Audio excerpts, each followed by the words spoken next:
Hey guys, welcome once again to Modeler's Corner. Now it's only me this evening here because I've requested to the other guys that I want to do this as a solo stream. So yeah, I thought I might do this solo stream because there's one project which I've been meaning to do for my workbench videos, and I never really got a chance to get around to filming it there. I did film the opening of it though, but I never got a chance to actually go any further with the build. So I said to the guys in the Modelers Corner group, I says, look, do you mind if I actually do this week as a solo stream so I can get, at least one half of this build underway?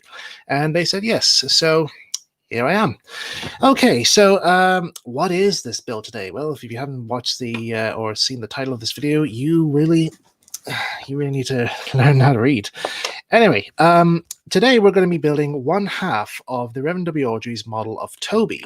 And to help us along with this build, we're going to be using the original instructions, which you can find in the 1961 July edition of Railway Modeler, where Rev Awdry has written a very nice article all about how to build Toby and his original model.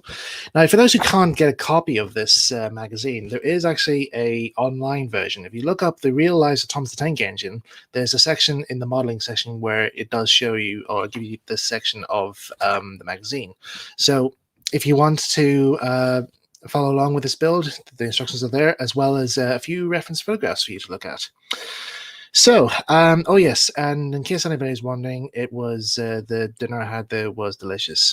Trust me, the joke will work better later on in this stream. Anyway, so yeah, before we get started on the actual build, just want to give you guys a run through of the number of items that we're going to be using for this build. Now, I did leave a list for anyone who wants to have a go building along with this project. You're more than ready to follow along.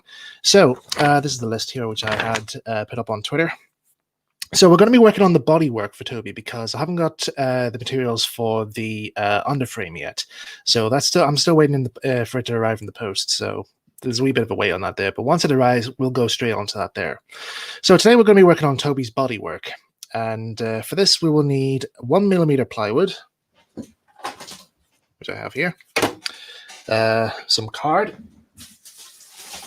which I got quite a couple of sheets of from your local craft shop or Tesco. A brass sleeve. Let's see. Now, I couldn't actually trace a brass sleeve. So I'm using one of these little brass studs. It's pretty much roughly the same thing, only it's just a wee bit shorter. And these are actually what you use for threading your shoelaces through for shoes or whatever. I got a whole bunch of these here in some time in the past. I can't remember why I bought them though, but they make use someday. So yeah, we need a 2BA washer. Now, unfortunately, the shop didn't have these here. I looked around, couldn't find one in the hardware shop, so I just picked up one of these. Oh, just get up here. One of these wee brush washers. You can see there. You get them in a pack of 20 here, so these ones here. And before anybody asks, yeah, I have tested the wee sleeve inside the wee washer, and it works fine. So that's all good. 16 gauge wire.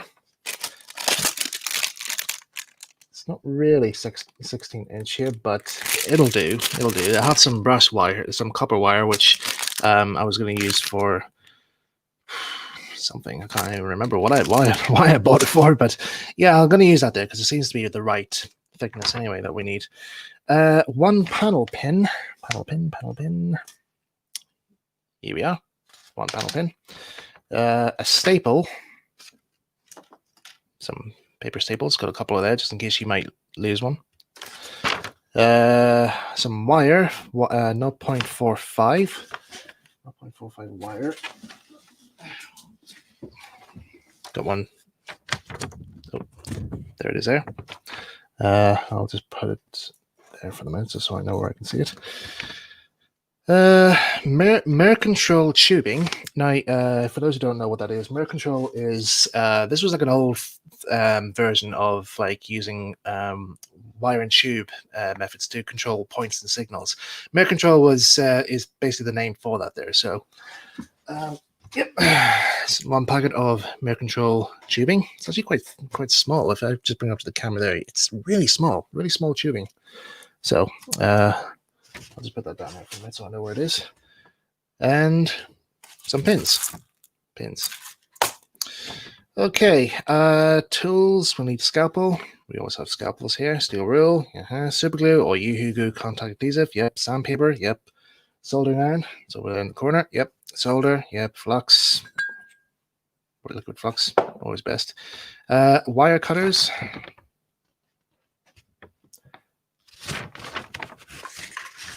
Wire cutters.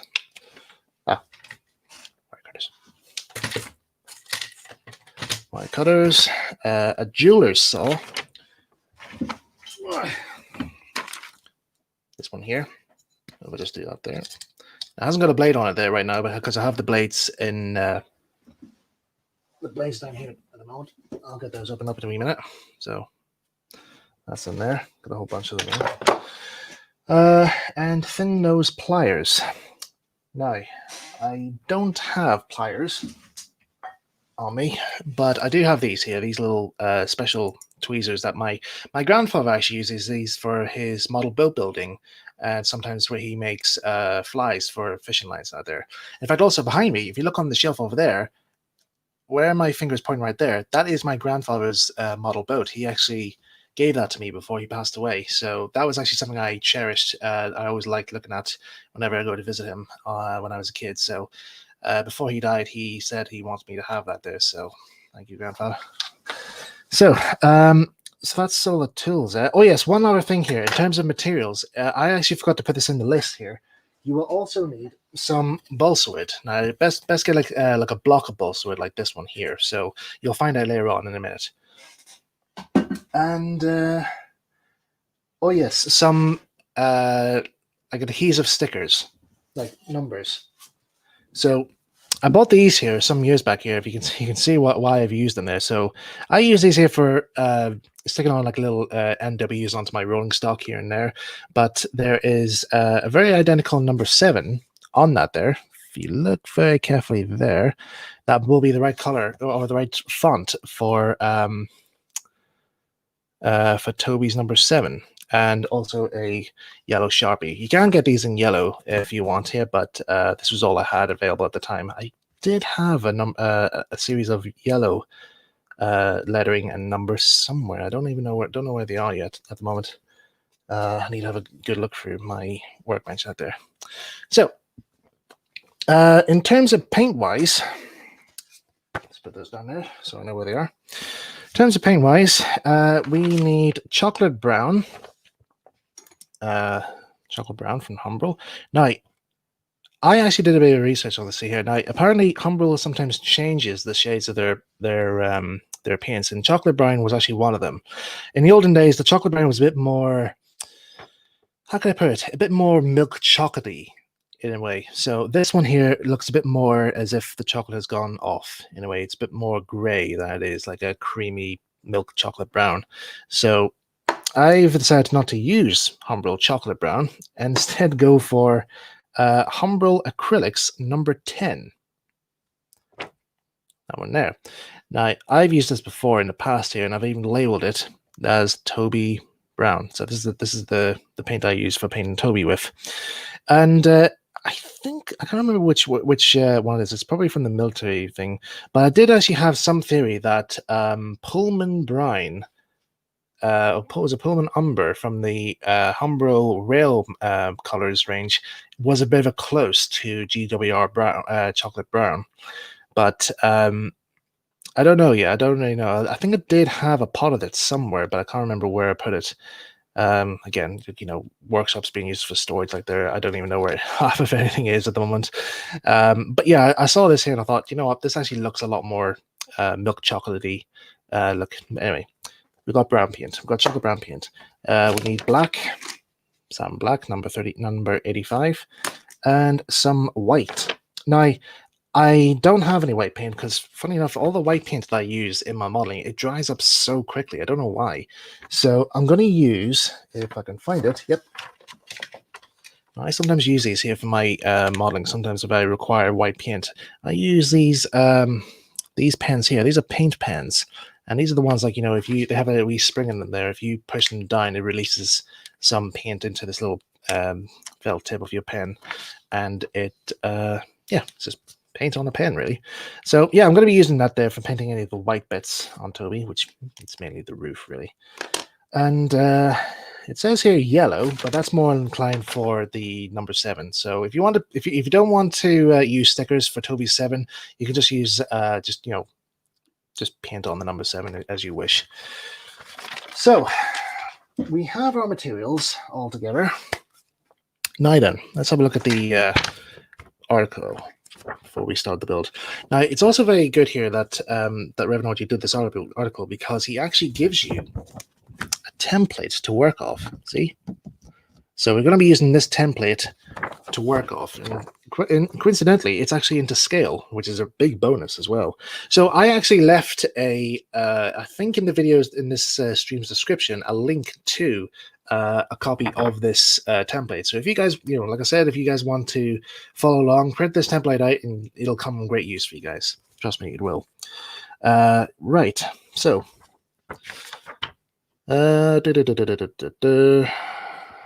talks about Toby arriving at Sodor, how Rev W Awdry first met a tram, steam tram, got to know the crew.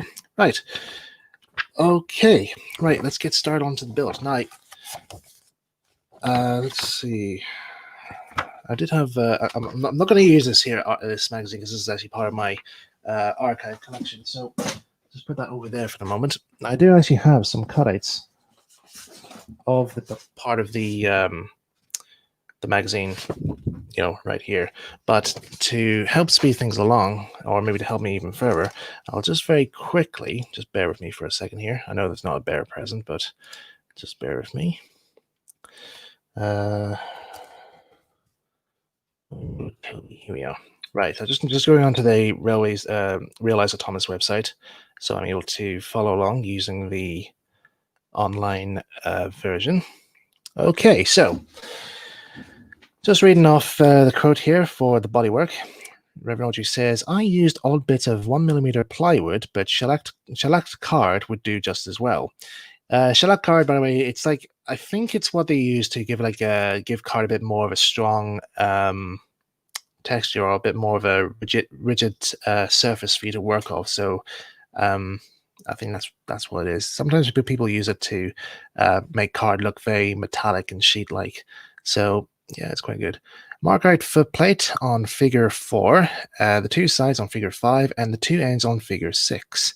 Scribe sides and ends for planking. Cutaway window openings before cutting out and trimming the pieces.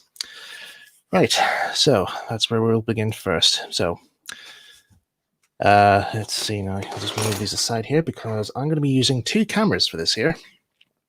So if I put my other camera on here, there we go.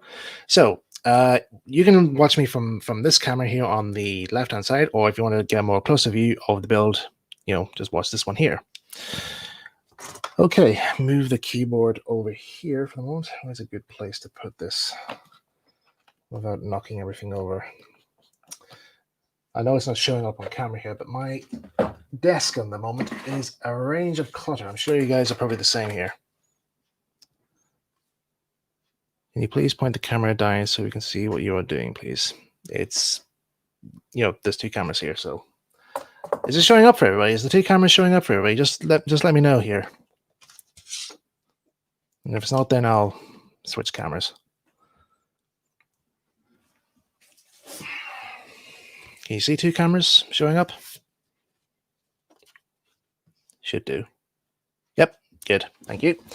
Okay, so we have our plywood here, and we have our templates to work off. So, first of all, what's the best way to do this now?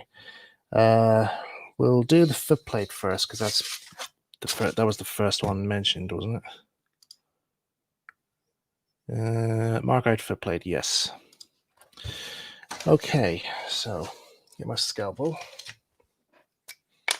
Now, it's always best to change your blades before you start on anything here. This regards to working with wood or card, because it dulls the blade, apparently. That's what I'm told anyway. So anyway, got a brand new blade on. Nice steel rule. Should have a smaller one here. Is there a smaller one there? Where is the small steel rule? Here it is. Now, sorry if I can't answer your questions right now during the stream here. I'll answer them during a quick break every now and again. So, if I don't see your questions, I will answer them in advance later on. Okay, so I'll start cutting this bit out here.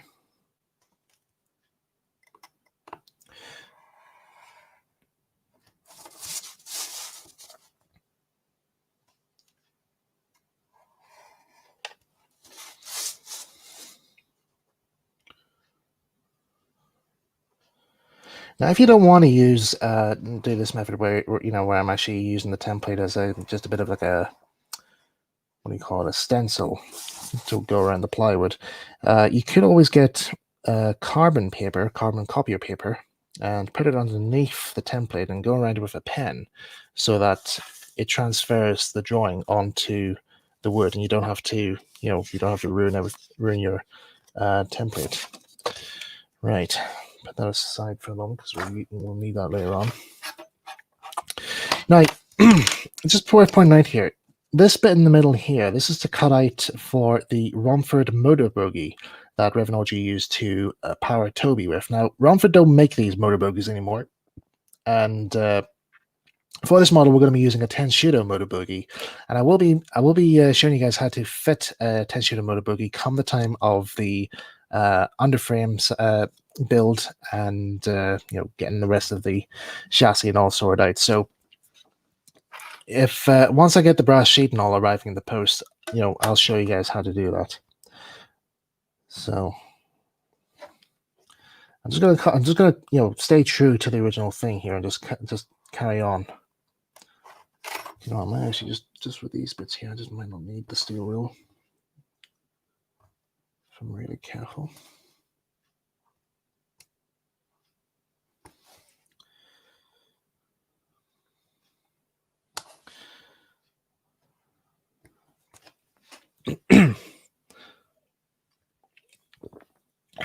Oh yeah, I forgot to mention as well here, when you're doing your modeling, make sure you have some beverages on standby.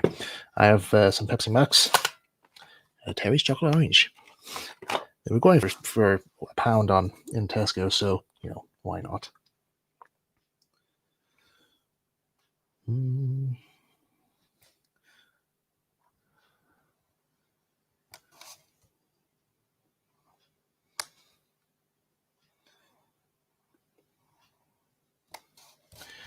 I'm sure somebody who's watching this stream right now is listening to Headmaster Hastings' cover version of Toby, which I must point out is actually quite a good cover. He's done a really good job on that.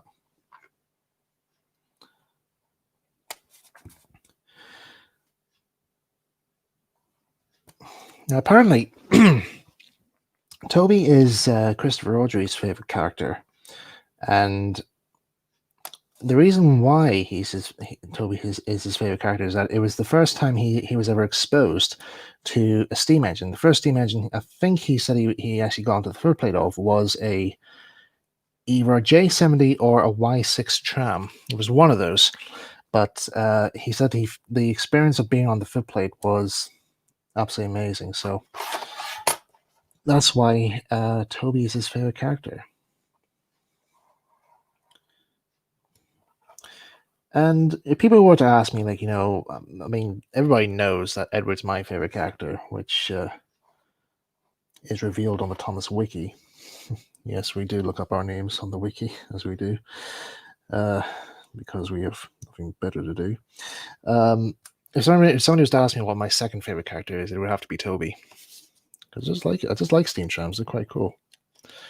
Right, that's that cut out, and yeah, we can just throw that in the bin. We don't need that anymore. Right, so here's our template to work off. Let's transfer it onto the wood. Over there, so we can use that later on.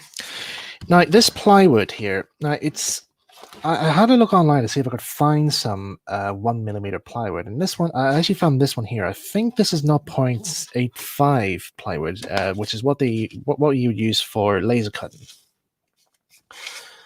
So I think this is probably good, thin enough item to work off. Just use a pencil here to mark this in.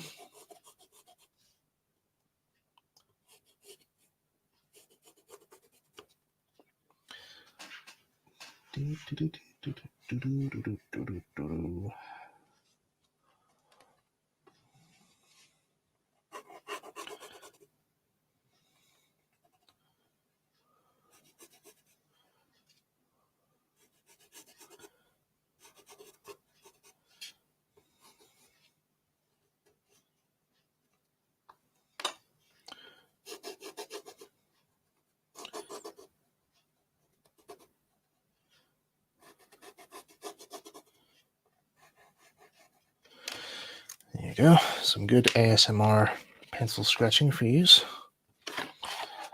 Okay, so before I do the outline here, I'm just going to do the inside first here, because it'll save us the trouble later on.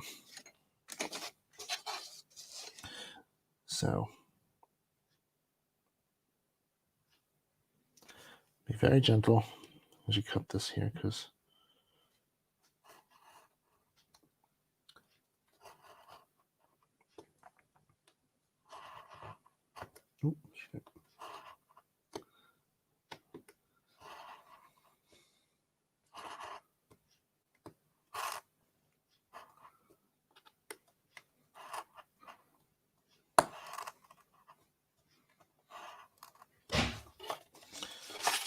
that gone through? Yep.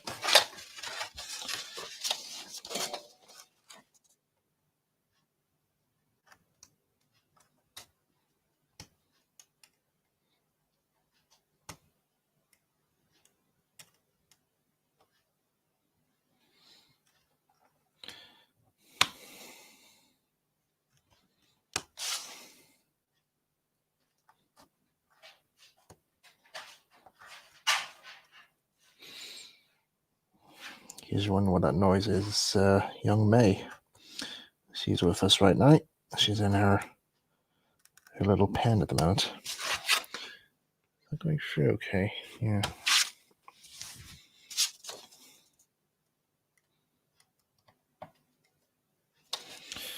There's just coming a wee bit loose, so I'll just take up with it.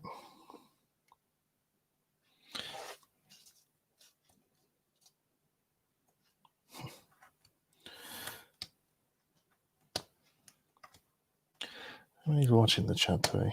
God, we got 26 people. Awesome.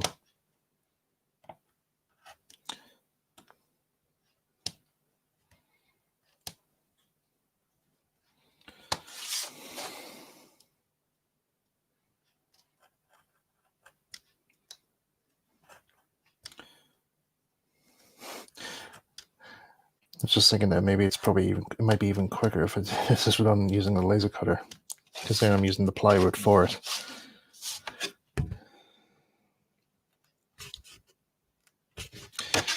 It'll take some time, to go through this here, so I'm sorry this is gonna take a while here. I would play some music at this stage here, but you know, YouTube laws and copyright.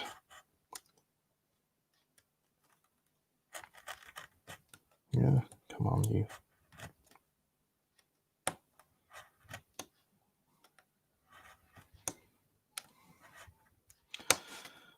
Okay.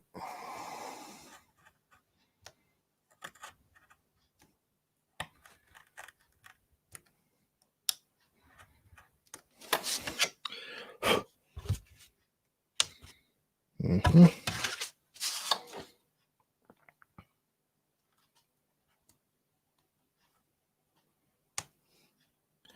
Maybe this might be a new ASMR item to put onto the list here. Whitest Film is making a cutting out a wooden footplate. This is just a footplate here. We haven't got to the the cap sides yet here. This is going to take more than I thought. Right, let's try and speed things up here. going to use a pin drill for this.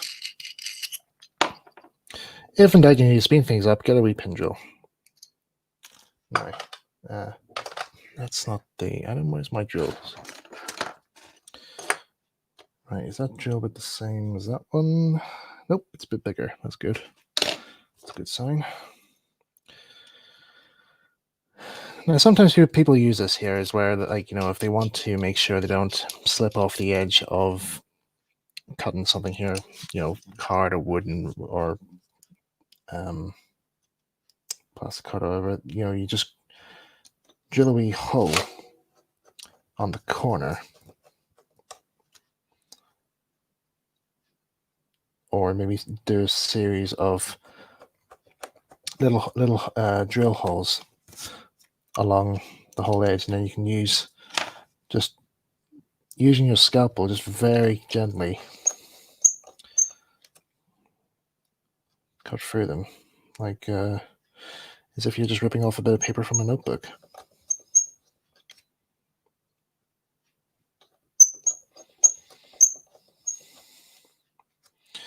Maybe you should put oil on this thing here to stop it squeaking.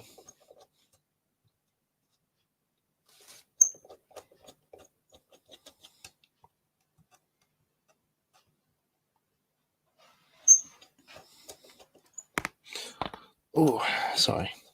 I have to do that every so often because my neck gets quite sore at times. It's the only way that stops it.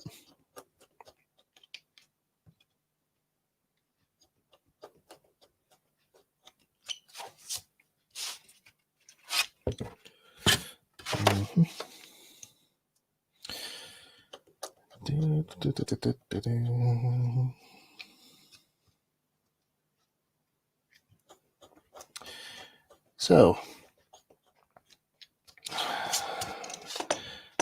let's see. I'll add a few more here just to be on the safe side. It's like playing connect the dots, isn't it? It is in a way, but you're cutting between the dots.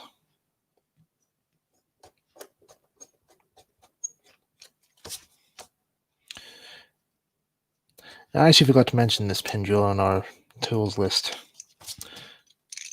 In fact, I think every modeler should have one of these.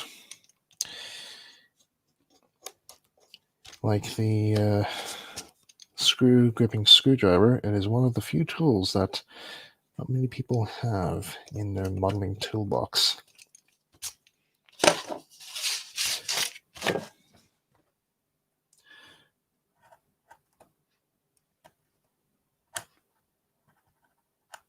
Oh yeah, that's much better.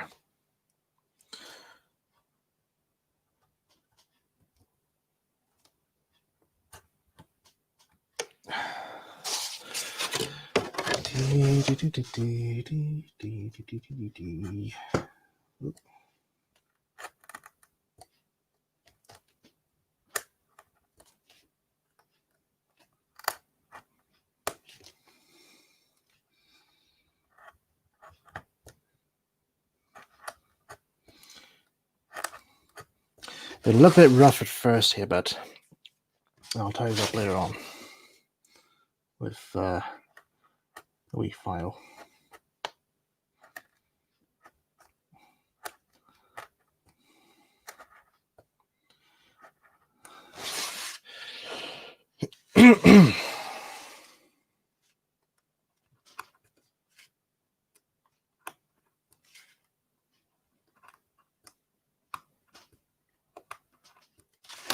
Alright, we're really speeding along now. That's good news.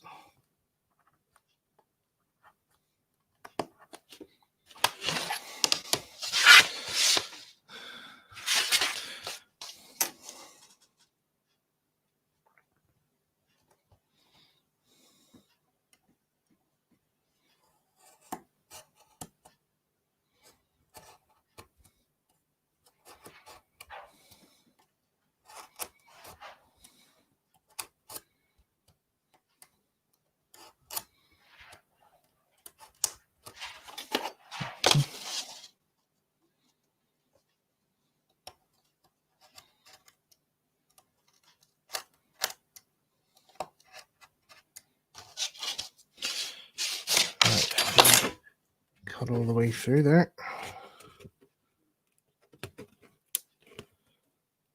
We haven't. Come on, Mike, if you don't cut through this here, you'll be shot at dawn. I won't be though, but why do I say that? I don't know.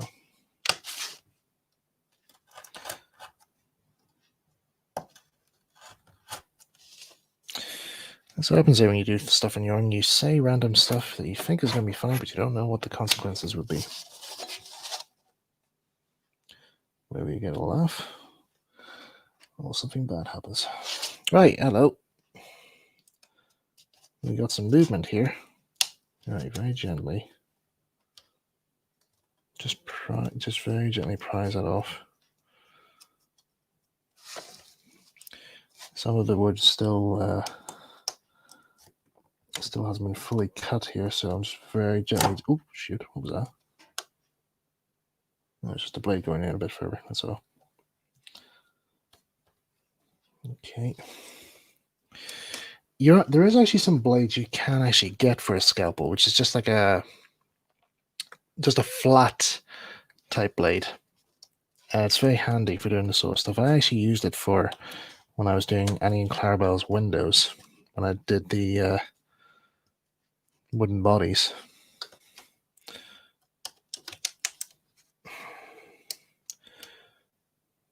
I think I might be retiring those models sometime soon. I don't know. I haven't fully thought about it yet. Oh, here we go. Yes, there we go. Right, into the bin you go. Right.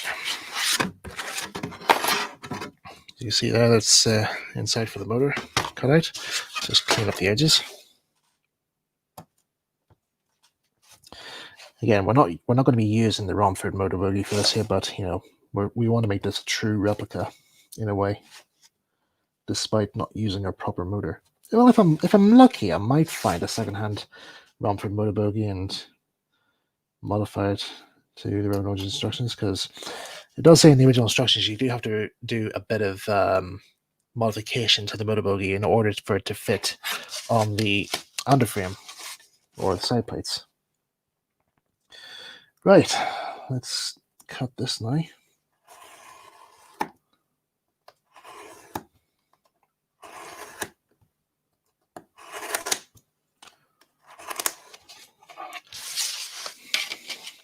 Oh, it's good to sound that.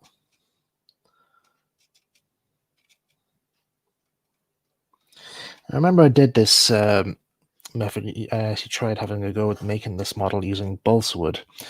It didn't turn out really good.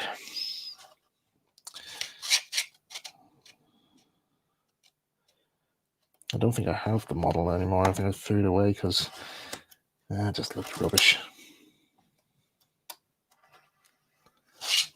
Right. Very gently. Press off. There. So there's our footplate. I'll be very delicate with this here, because this is actually, you know, since I cut the inside of that there, this is actually a wee bit fragile. So I'll just put that over to, I'll just put it over here on my little tray. Now, just notice that's warped slightly. Shouldn't be doing that, but never mind. Okay, let's see, what's next? What was the other items? Margaret footplate, the two sides. Right, okay, this will be fun. And the two ends. So we have to do double versions. Joy. Rev W Awdry had to use real wood for this one here, didn't he? Well, you have to get the effect, I suppose. I'm actually just wondering now, should I actually mark out the other? No, I could probably do that later on, actually. Get these done first. Right. Put the plywood over there for a second. I'll cut out these two templates, these bits at a minute. So on our plan, it's these ones, not that one, this one and this one here. We need to cut out next. Wherever template I used? I had that cut out. I'll save this other one for later. I've actually got two versions of these here, so you'll understand later on as to why I have two of them. Right. Cut this one out first.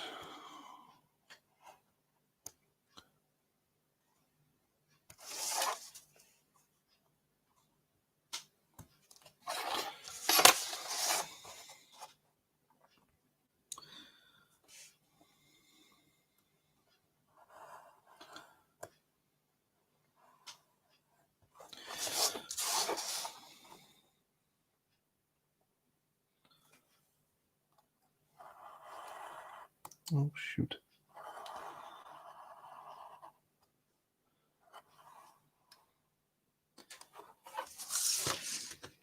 Yeah.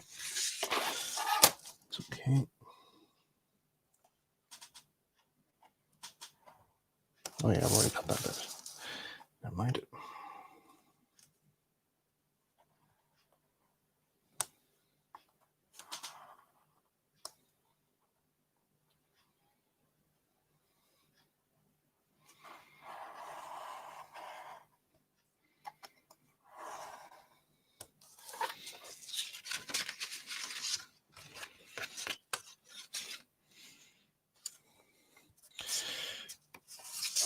Put that outside for a moment. Cut this one out.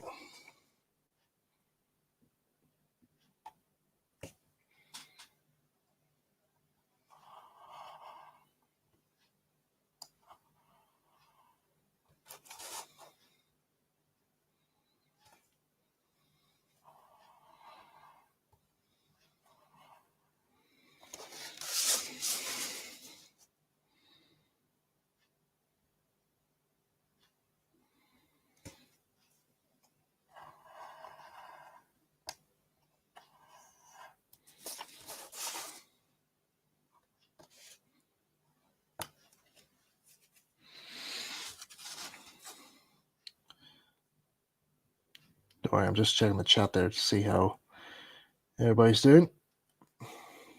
You getting bored yet? I'll be very surprised if there's anybody else still watching this. Okay, so got our templates cut out. Put that over the side for a second. I just need to cut out these windows here because they are going to be very important later on.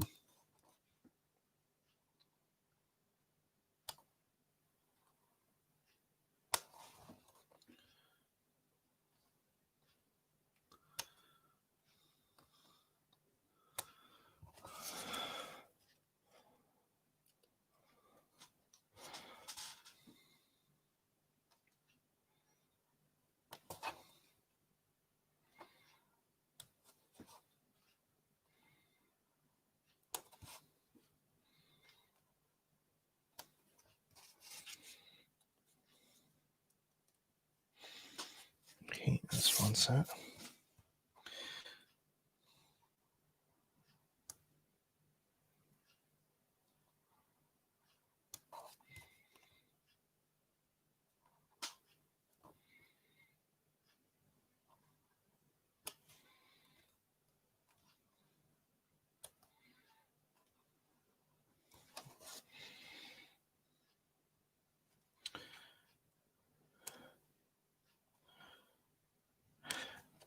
All right, let's come on, how'd you go? Come on, you haven't paid your rent. Go on, bugger off. There we go. Right, so there's our two templates there, with the odd little nip here by accident.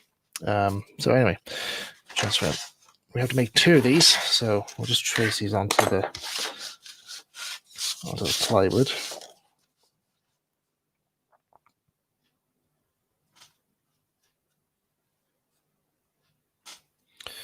Pencil.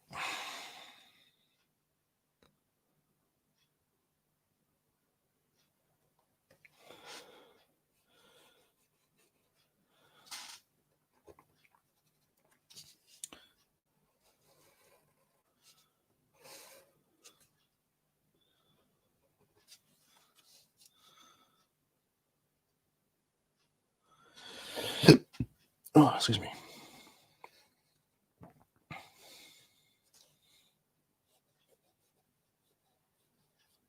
Oh, just forgot our windows. Most important to put them in. Because if you don't, your driver is pretty much blind.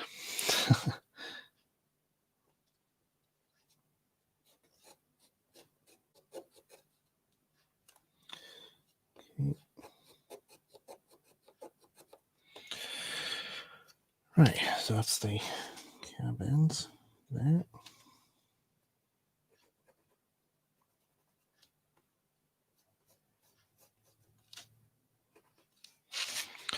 Now for the sides.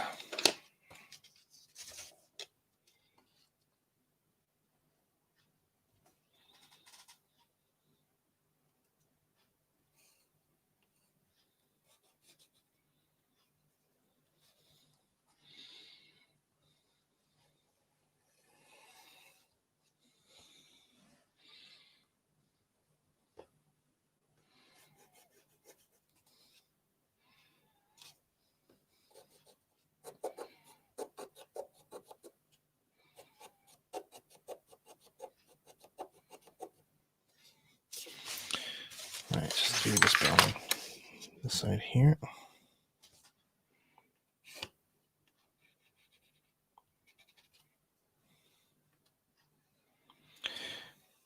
Now, Rev W Awdry actually used some drawings that he got from the Great Northern Railway to make his model with, as well as ones for the likes of Elsie and such.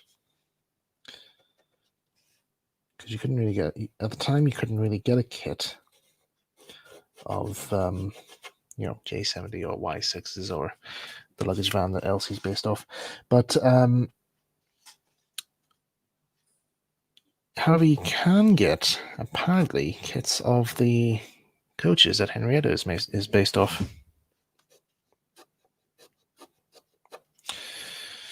So anyway, that is our bits now put onto our plywood. Now, before I do any cutting here, I'm just going to change my drill bit for a second, because we're going to be cutting the windows out first. Saves us a lot of trouble. Now, I just want to check here, because sometimes these things often have, this one doesn't. My other one's over in the club. Oh, yeah, this actually does have a larger bit. Right. I better use these here, because last time I tried to pull a drill bit out, I ended up slicing my finger open. True story, actually. I did that, and it just ended up getting like a sort of a drill screw mark, like gash on my finger. It's very weird, but that's what happened. So just be very careful. So will I be able to fit that in there? It doesn't, but it will. Go on, get in there, you. Right, there we go. That's better. Da, da, da, da, da, da, da.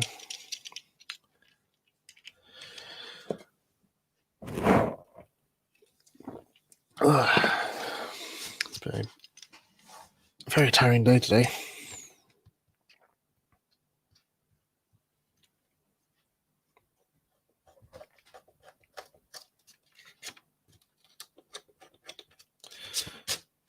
That's one.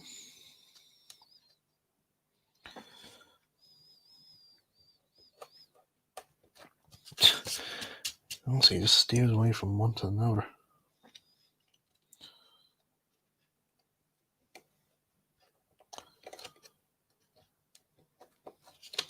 Yeah, we'll count that.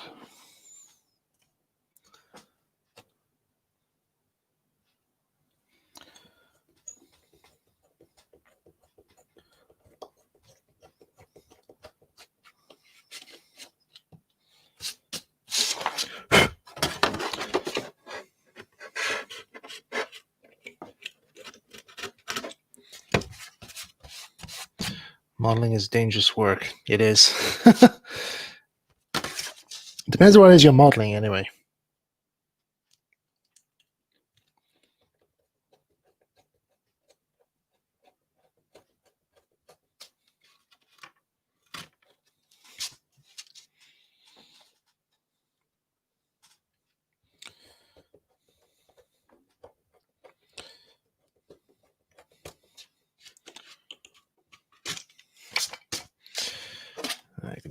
stickers out there.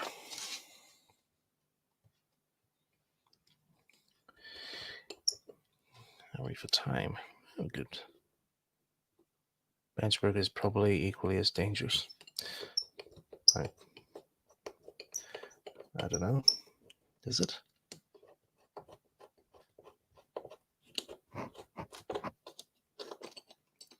Oh. Handle seems to have unscrewed itself. That can happen. It happens. That's another one for the list of things that went wrong during Modeller's Corner. I must do a compilation of some of the funny bits that we did in Modeller's Corner. You know, look back on some of the funny bits that happened, have a good laugh. What was your favorite moment, actually, in Modeller's Corner, like the past streams? Can you think of any? List your favorite ones down below, or in the comments, or in the chat, whatever.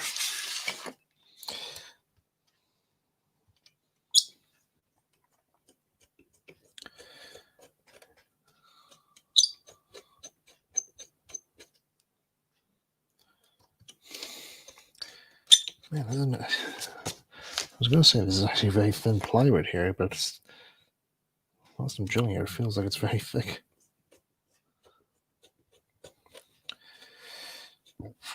I'm not even halfway through yet.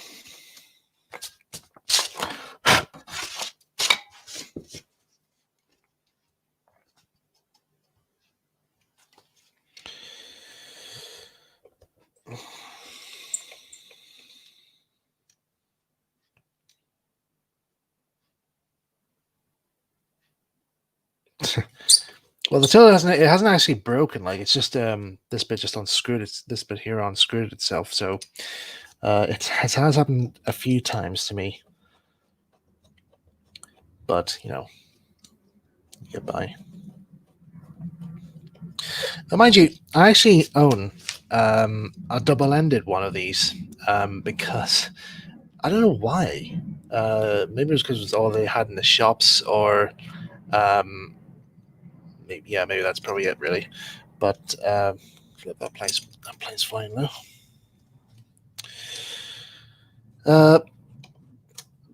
Yeah, sometimes it could just be very tricky to know, like, you know, which hand had the drill bit on and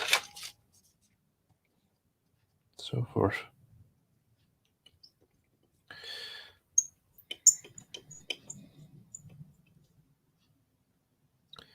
Funny moment, probably when we discovered Simon had a Dalek. Yeah, that was quite funny, actually. He's full of surprises, is Simon. I'd love to get him back on Modeller's Corner at some stage, because you know, the banter we got from that there is quite good.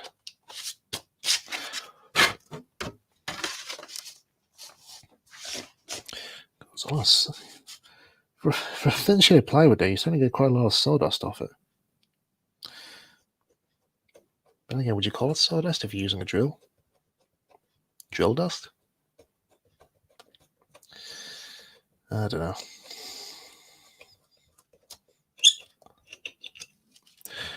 God,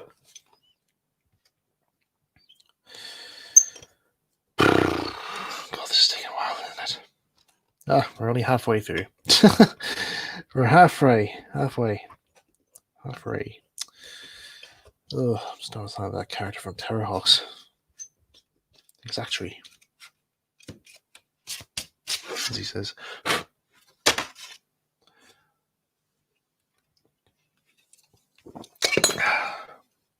Open the Terry chocolate orange in a wee while here, just not yet. But if you have your confectionaries with you at hand, you just go ahead and eat away.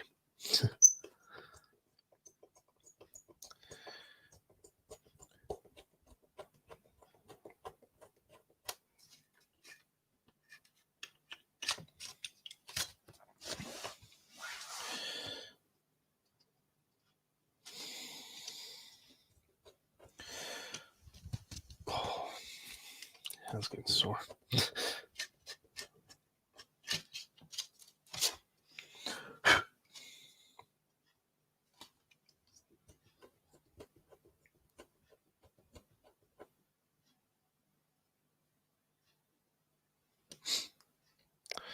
Wood plus sawdust equals lots of money.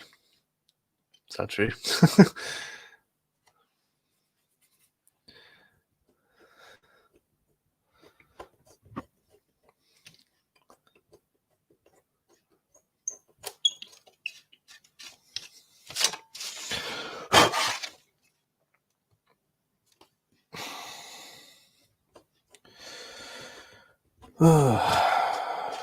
Good. Only 3 more windows to drill holes out for before we cut them. Oh, hang on, just stretch my arm for a second. That's better.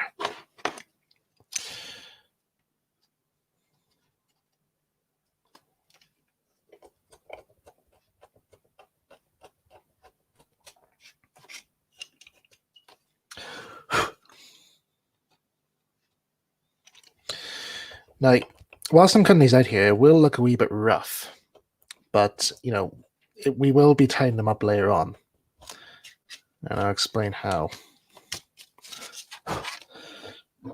Excuse me.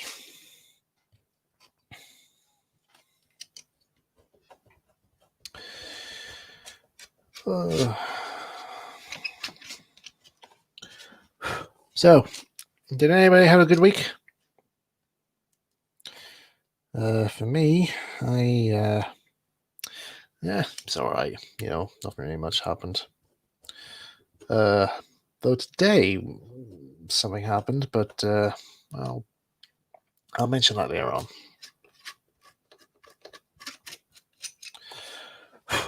Oh yeah, talking about which here. Just give me a wee sec here. I just want to check something real quick.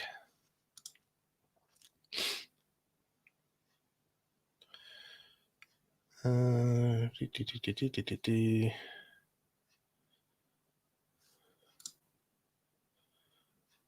right, okay.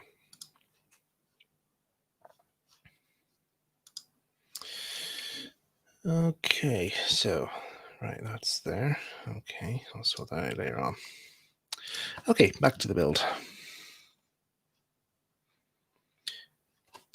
GWL Martin 5741. Definitely got my RWS surprise packet and 4 Johnny Morris narration records. Ooh, very nice.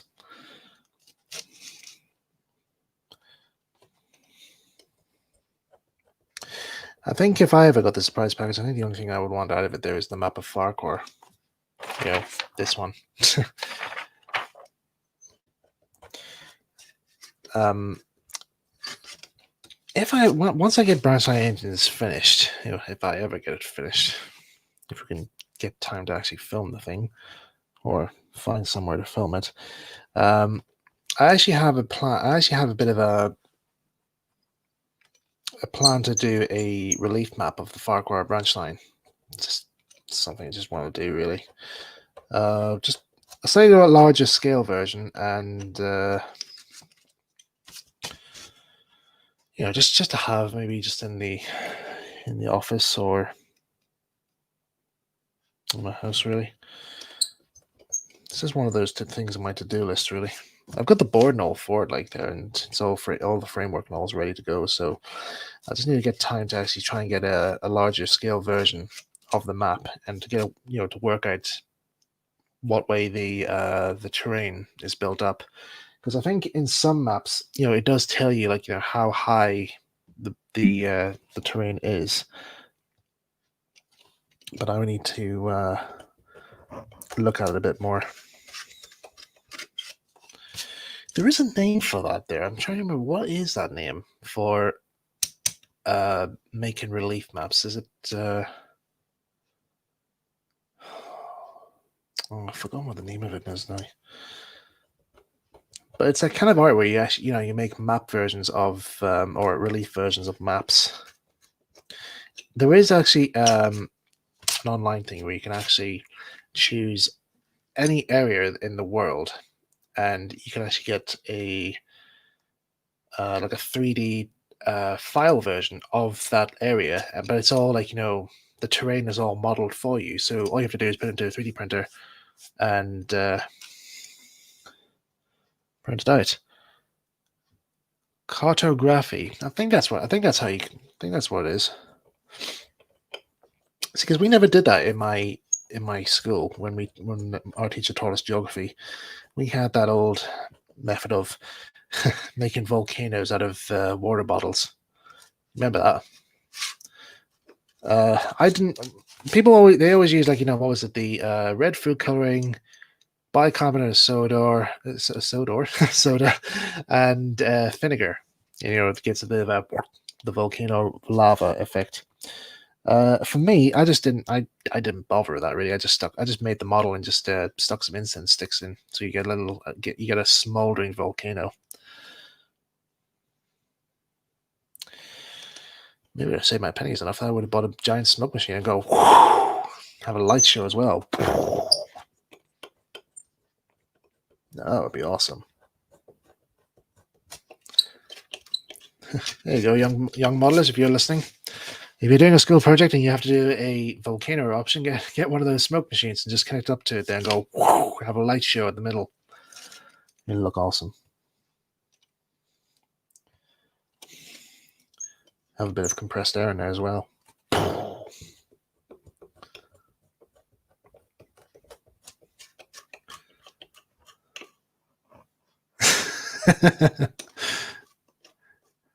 My new favorite bacon ingredients: bicarbonate of soda.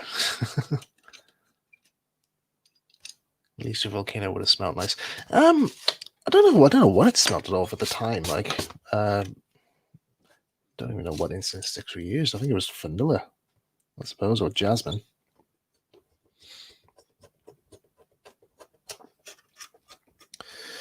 But I remember I used in my first Thomas video that I made for Kisa Jr., which was called Percy Gets Lost. We used incense sticks, and we stuck them in the funnels of the Hornby models, and because I couldn't afford a smoke generator, I didn't know how you fit those at the time. I was only a young lad at the time, so I was still learning the model railway methods. So yeah, and I let the incense stick and let the train go along, and unfortunately it melted the funnel. So Thomas had a bit of a wonky funnel for a bit before I got a new Thomas to replace it. I'm just drilling out these bits here as well because it sometimes gets very tricky.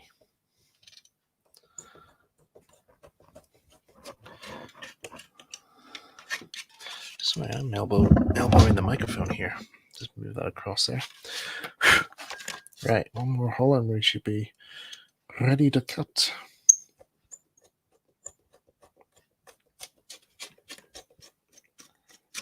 Right, holes are cut. Let's get our scalpel out and begin cutting. So once more, as I said before, cut the windows out first and do the outside last. So here you go.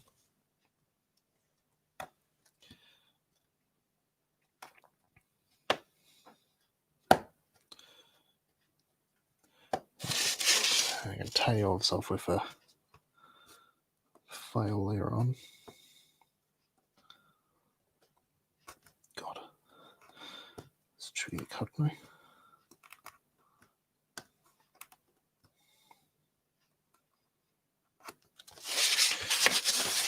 Maybe cut it down the other way so I don't damage the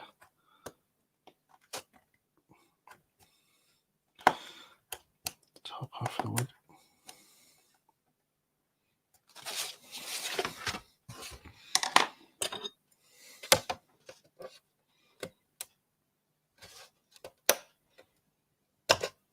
Here we go.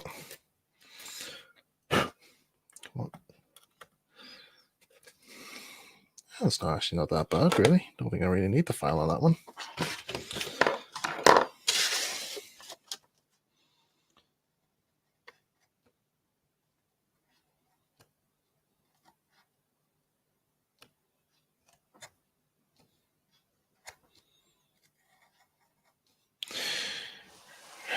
Right, we've got an hour through. I'm starting to fear now here, as if like with me in the craftsman's kits that I did in the past. By the time I've drilled in all the holes for the windows and got all the pieces all cut out here, the stream would have finished. So I'm trying to see if I can get this all try and get this body built before the stream finishes.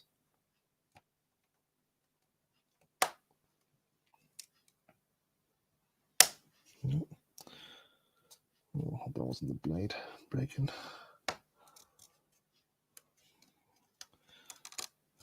Don't think so.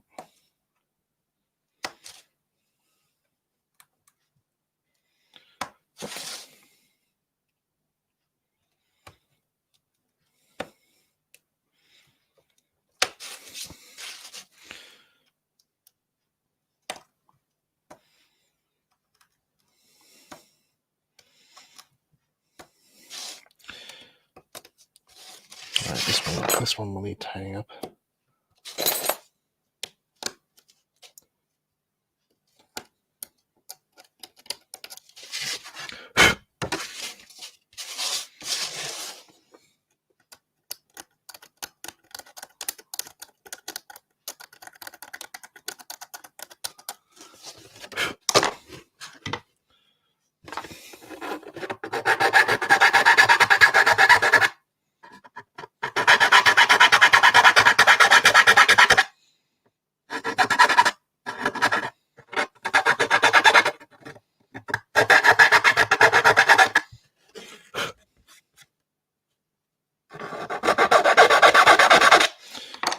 There you go. Just tie off that one now as well. Right, there you go. Some nice clean window holes there. Now, let's just do the other set, and then we'll start cutting out and cut them all out.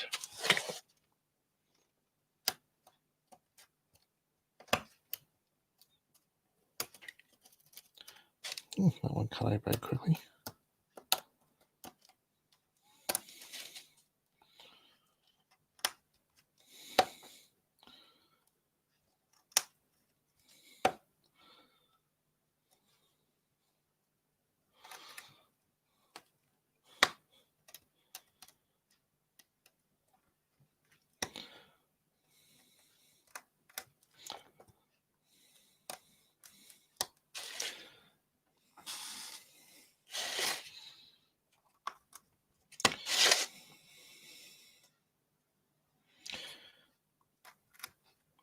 See what I mean about cutting the holes out earlier?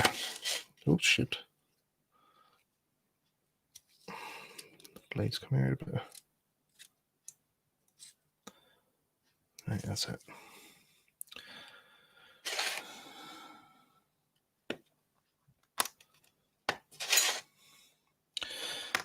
Yeah, cutting these holes out here really helps speed things up with these here.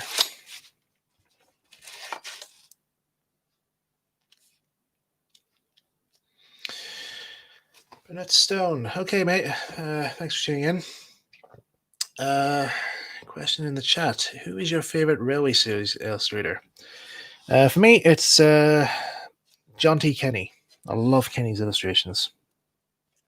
There's something about them that just makes me, I don't know, it's just that kind of bold, realistic art style I really love.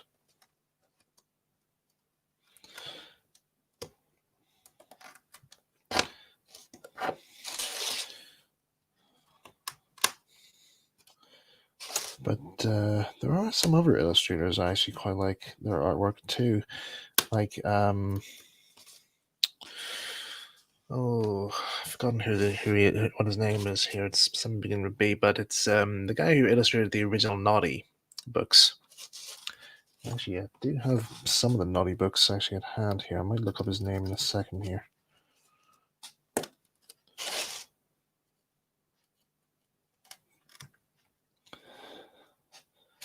Mm-hmm.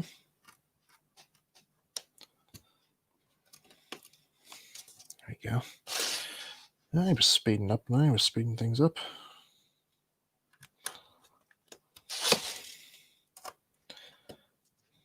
Maybe we might have this build done. This stream. There we go. That's them all cut out. Now I just need to tie these up here with the file. I'm using like a triangular type file. So if you have one of these here, just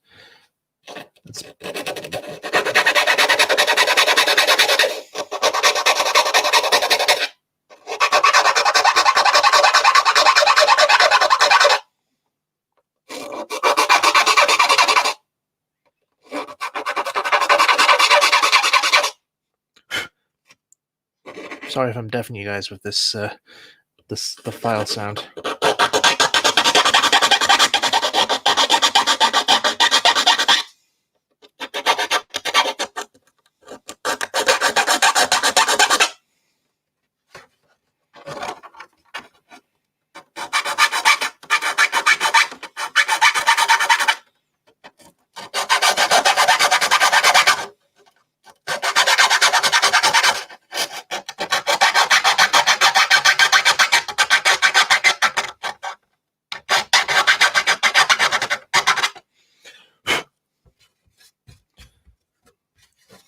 Like I said earlier, this will look a bit rough, but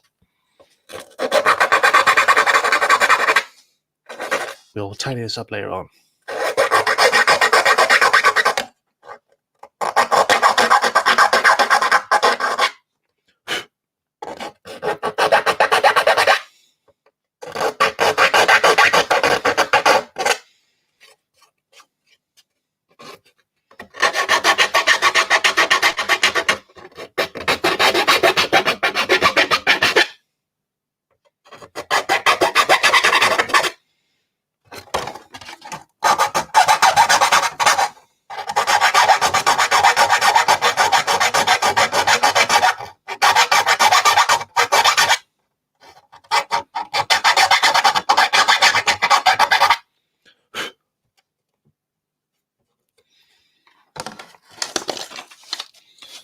Just tidy that up a wee bit.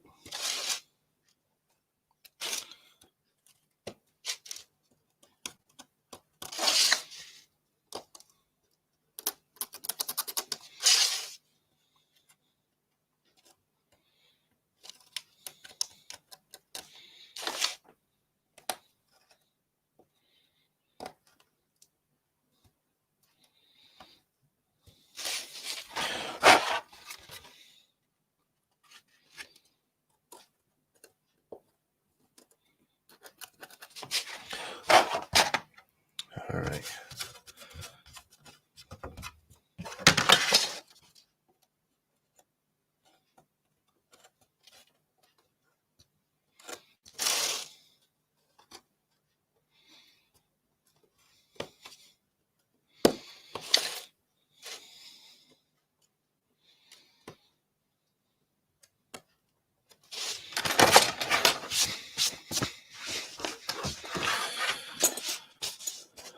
Right.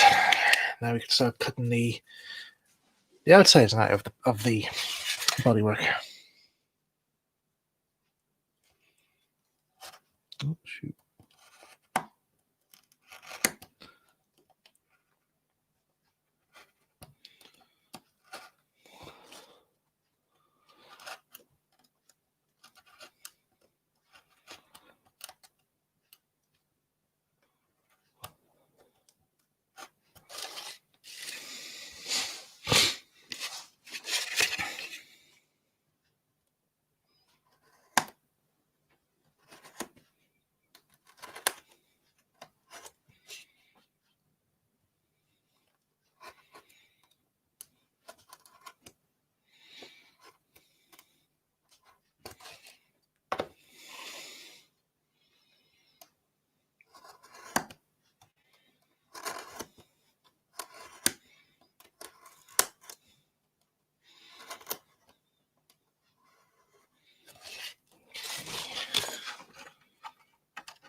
Okay, that's one end, on one side.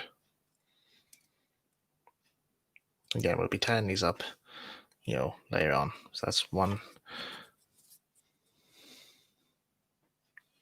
What paint do you use for railings? Railings, I don't think they were painted. There was a list for paints on those.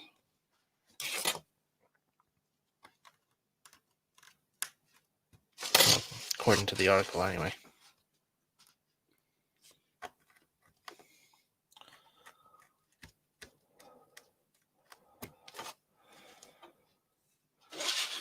Right, this is where things will get a little tricky. Actually, this might be a good chance to try and... This might not work, but it might be a good chance to try this out, because this will cut through this a lot better than the Scalpel would. Now, I think the proper name for these things is a piercing saw, but I always call it a jeweler's saw, because that's what jewelers often use when they're cutting bits of brass to make rings and stuff.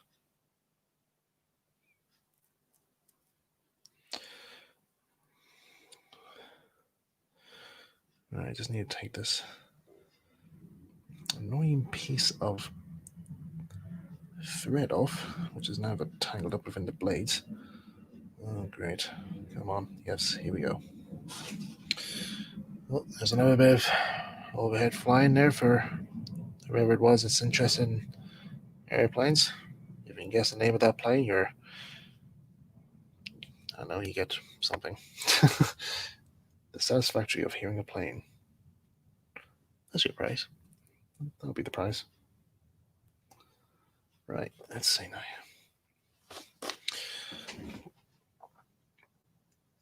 Now these can be really fiddly at times to put on here, and they're very easy to break, these blades.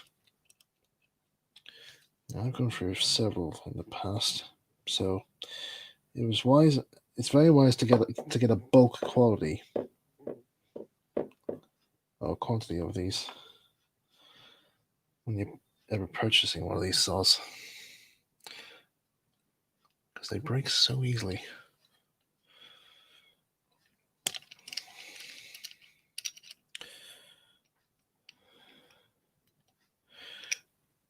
Now I'll be using the saw again when we're doing the underframe, but for now we're going to see if we can use it for.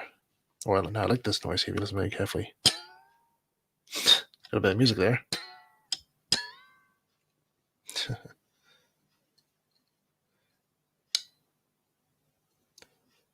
No. Yep.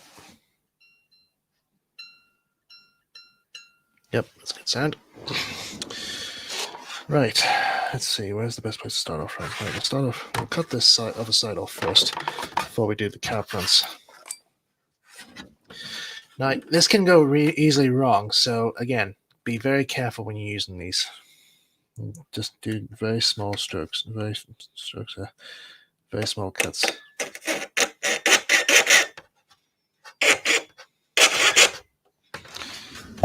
Maybe it's better if I hold it like this, because I think that's the way you're meant to do it.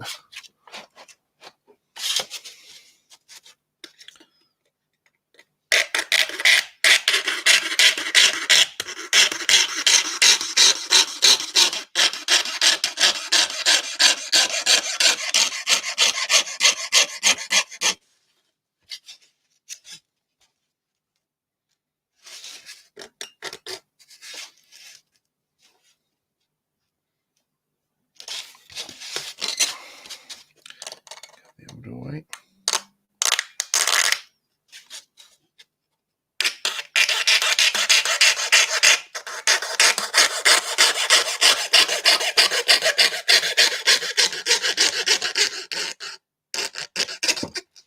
Okay, through. Now this is where things get complicated.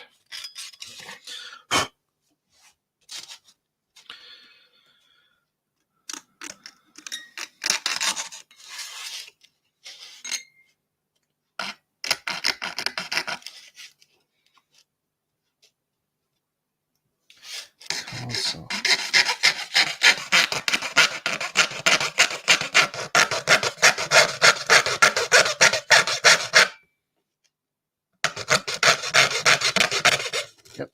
through. And it's a good clean cut as well. Very good. Hopefully you'll be all right from the sides.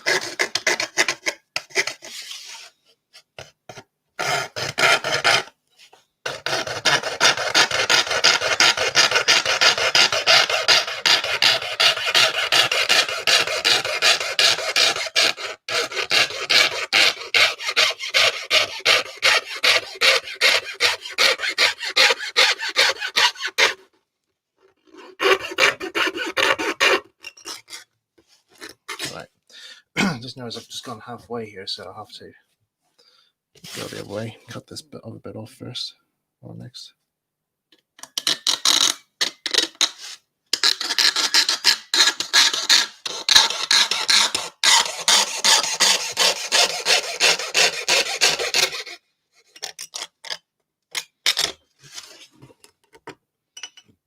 Oh, I can't cut that way. Never mind.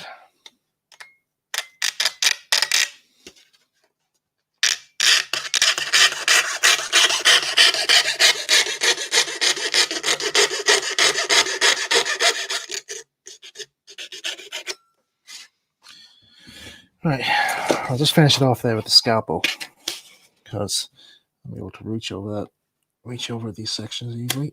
There we go. That's that bit cut. And then the other side of part of this length.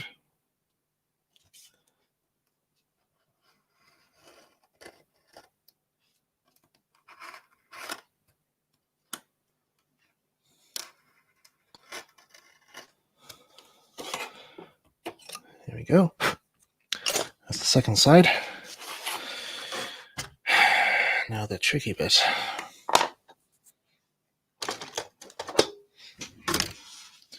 You guys enjoying yourself so far? I hope to God you are.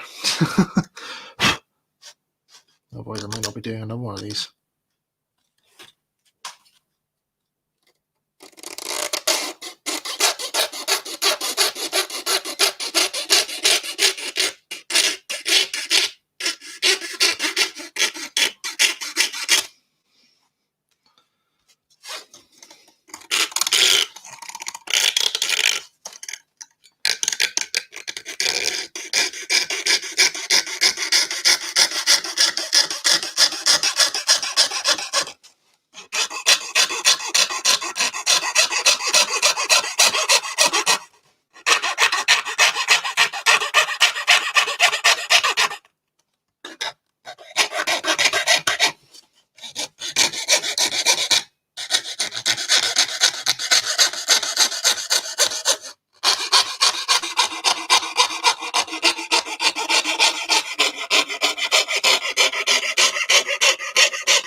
Yay, we're through. Please be careful. Hope you don't get a cut, Michael. I won't, Dylan.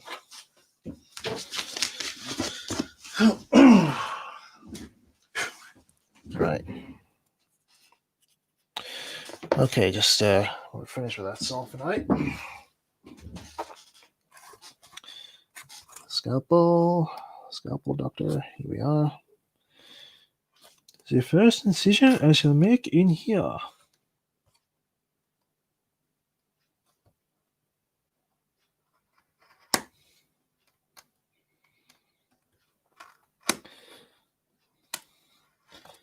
Right. There. Right, just there's wee nips here as well that I have to cut out as well, which you'll find out later on what they're for.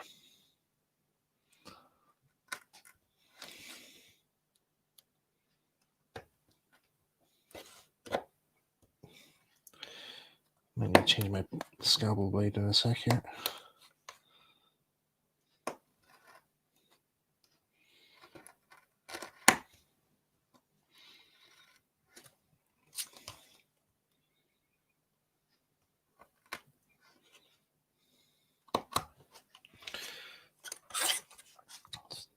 Cut a bit more of that one there. Right. Now just change the blade. Now, there's a wee tip I learned from a fellow modeler. And Lego Railway Modeler, my mum walked in when you were sawing and wondered what I was watching. I was hoping nobody would get the wrong idea when they saw that shot. If people had, you have minds like sewers. I'm sorry, but that's the fact. Anyway, I learned from fellow modeler, or Adam Savage, really, from Mythbusters, if you're changing your scalpel blades or X-Acto knife blades, don't dispense them into the rubbish can. Just put them into one of these, an empty drinks can, like this one here, and you know, you won't risk of cutting your bin man's hands when he's going through the rubbish. So, anyway, fresh scalpel blade.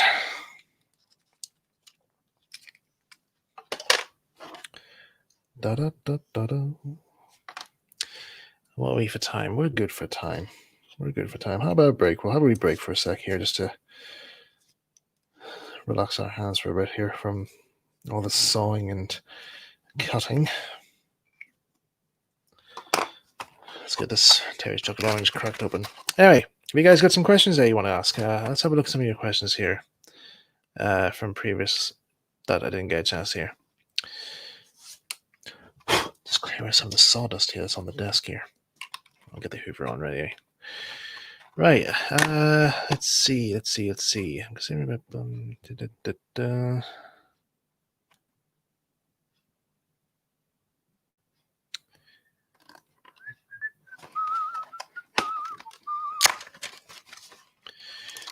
what's my thoughts on the Thomas and the Magic Railroad party? And actually, I didn't realize you can actually show these in the stream. I forgot you can do this actually. So let's have the comment up. Max's Model Railway, thoughts on the Magic Railroad parody? Yeah, it's quite good. The cinematography is very good. I say they've been well advanced with doing a lot of work on the editing and that there, and I can say it's paid off really. All right, put that in the rubbish. Oh man, when's the last time I had one of these? Christmas time? I don't know. Okay, we've got some new model. Tim of Yard, hello mate. How's your models of Henry going? I actually stumbled across the Henry model in one of the boxes there whilst I was getting everything ready for the stream, because I was going to show you guys the Romford motor bogie that I had for show you guys for the stream, but unfortunately I don't have it. Actually, I don't know where it's stored at the moment here. So cool, look at that.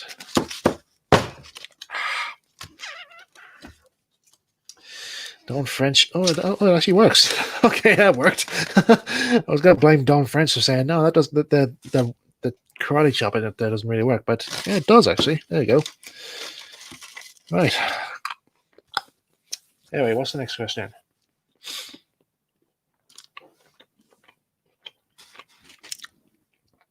Once you have finished building the Timber layout and Natford, what will be your next solo location you would build if you had the space? From Dan Hornby.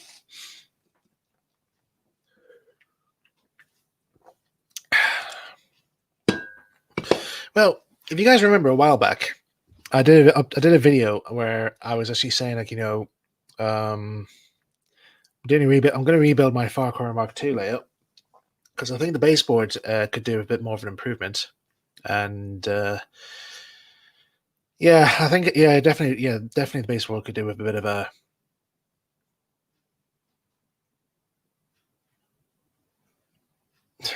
Just what's not coming again? It's just popped up there.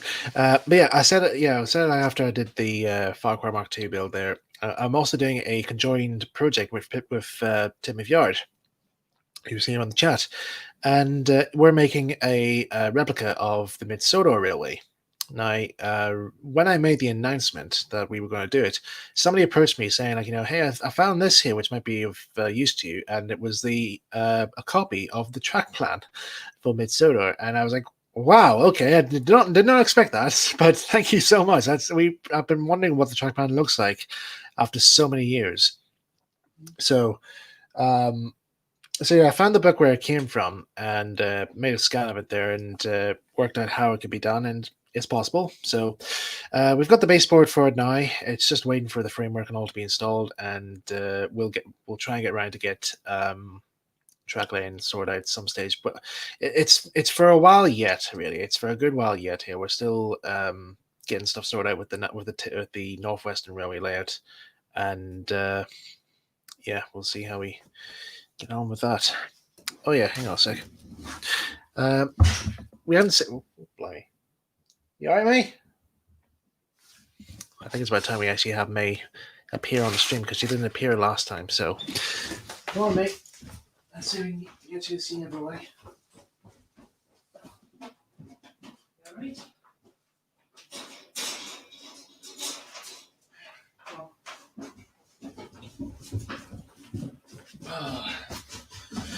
At long last, here's May back. Come on. Here's May back to see us again. Everybody's missed you. Where you at? You having a snooze? Is that what's wrong? Yeah, good old May.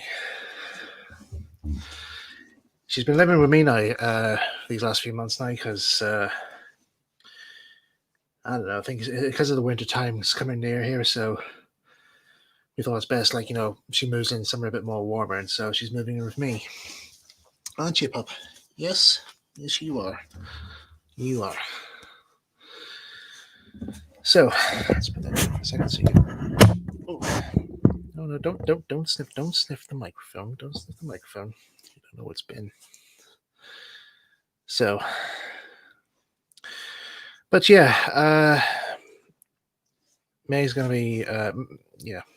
May's been living with me for a good while, and I've discovered a few things about May whilst she's been living with me. The first of these, are you tired? The first of these, I didn't know that she snores. Apparently she does, quite loud. She snores really loud, don't you? Yes, you do. Yes. Then there is the other one is that she can get nightmares. I didn't know this at times, but I was working on a video or some project or whatever on the computer, and I heard this little whine, and I knew May was asleep because I heard her snoring, and the next time I heard her whining. I thought, what's wrong with her? And it turns out that it was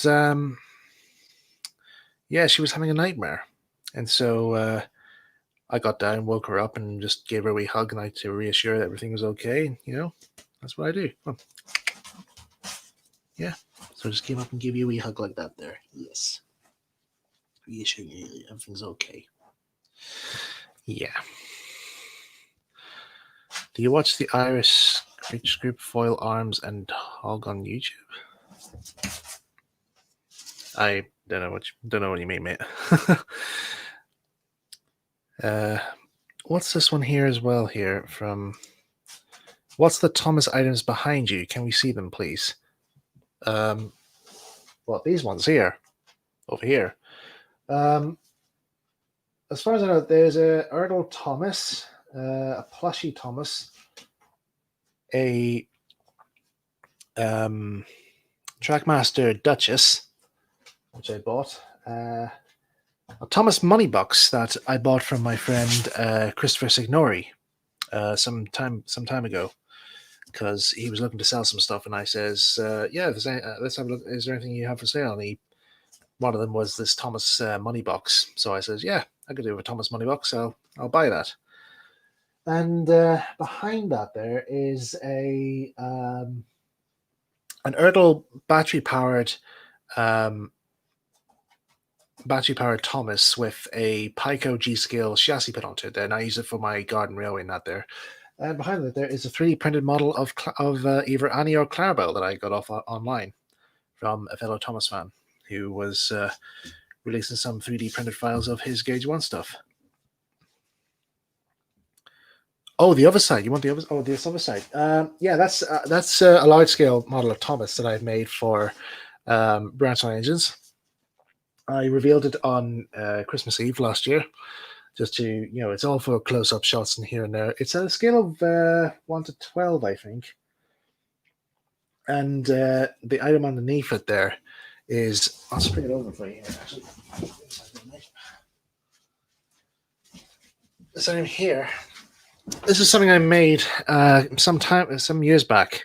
Yeah, it's just basically a wooden version of the Thomas logo, or the promo art for Thomas, and that's just, you know, cut on a bit of MDF, and I just, you know, it's all hand painted. Like, basically I traced the logo, I traced the design on it using the what did I use? Well, I didn't use carbon paper at the time because I didn't know about that there, but I just basically just printed off the design online, scribbled black crayon on the back of it, and used that as like a wax template.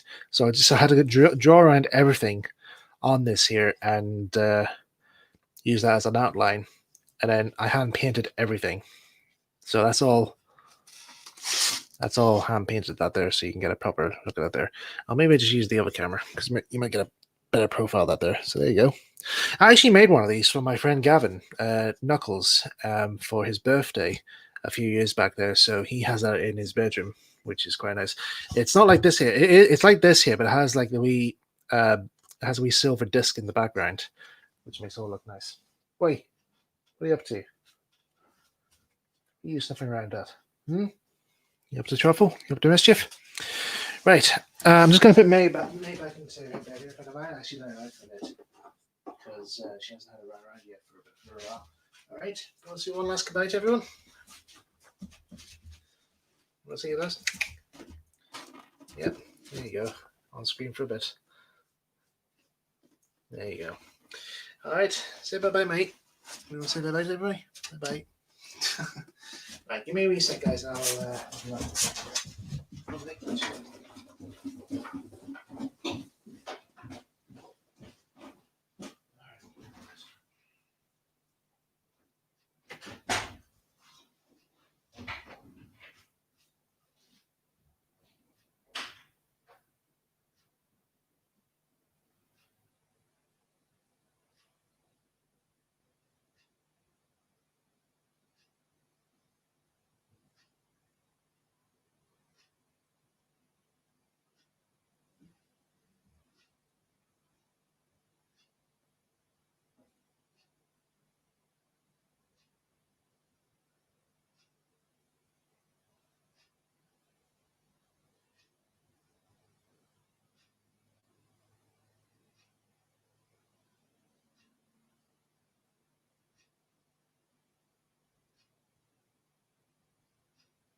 Right. Sorry for the wait. Right. Who's this messaging me now? Sorry, just bear with me for a sec here.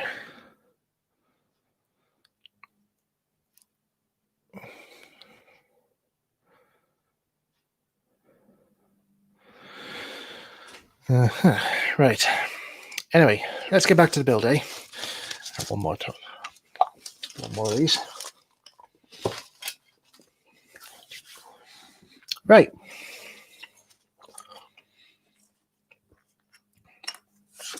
So we have our sides and we have our ends.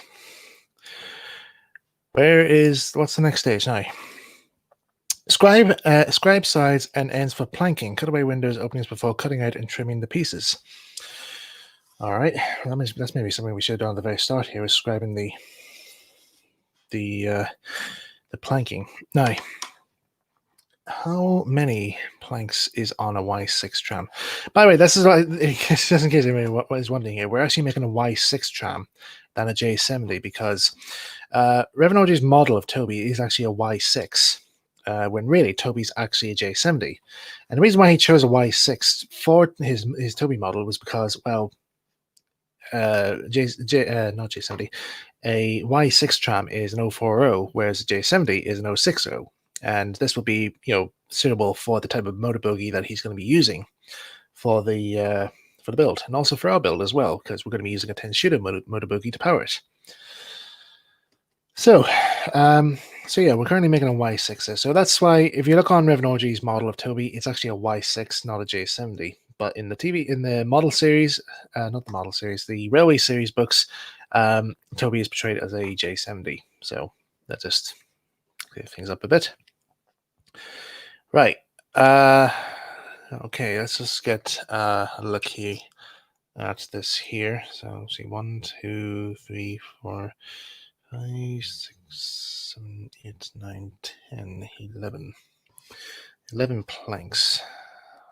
Let's see now. I'm just going to get photographs here of Rev Awdry's one here. Again, I can't show you these here because I've been asked not to show these by some friends at the Telecom Railway, so because it's sometimes used for their collection as well. So it's just for me to get an idea as to how many planks is actually, planking boards and that there is on his model.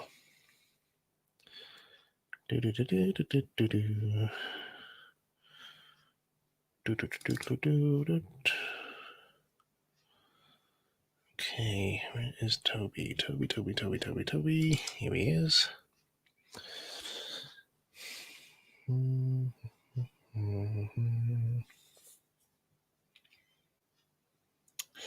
Okay, so he has a lot.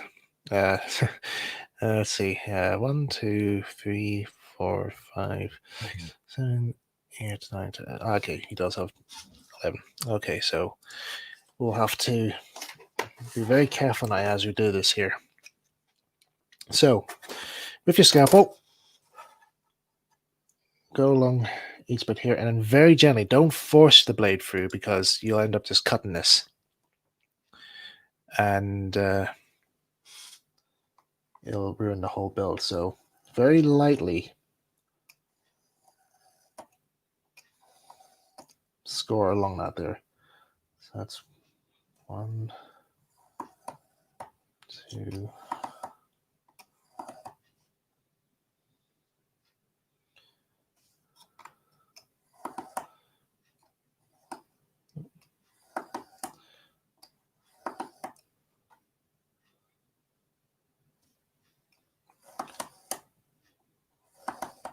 Yeah, we're using old school methods here for this build.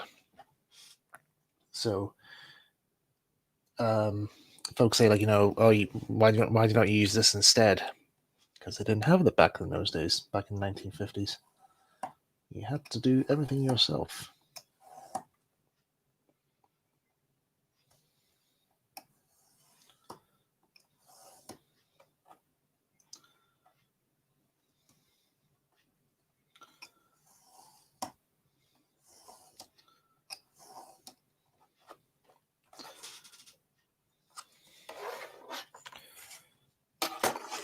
Not that it's going to show or anything, but...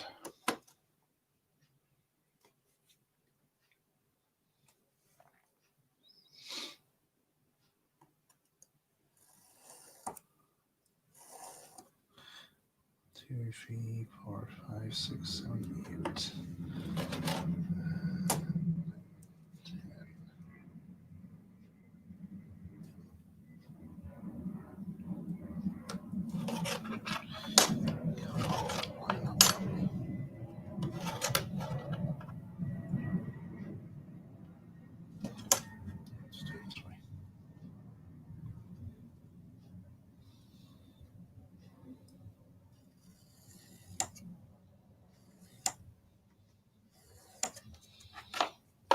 Okay, that's one done. Actually, let me just actually put this aside so that matches up.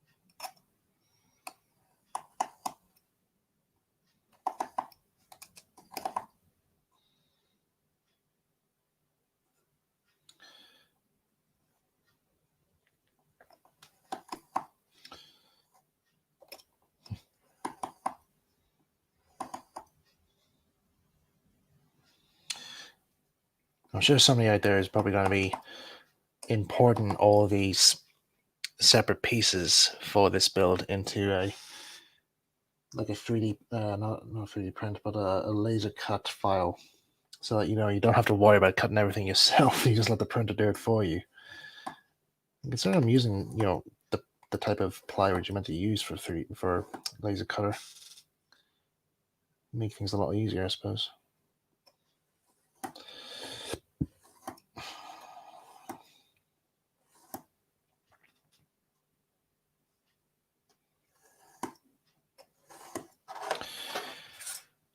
We're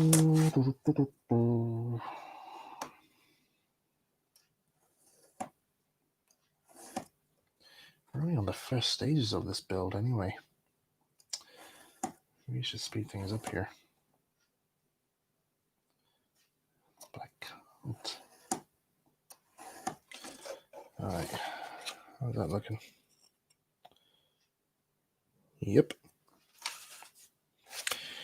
Right, let's do these at the same time here. Now, let's see, sellotape.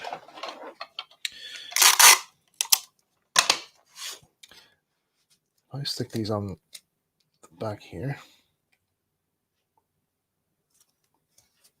like so. I can scribe the plank work here without them moving about.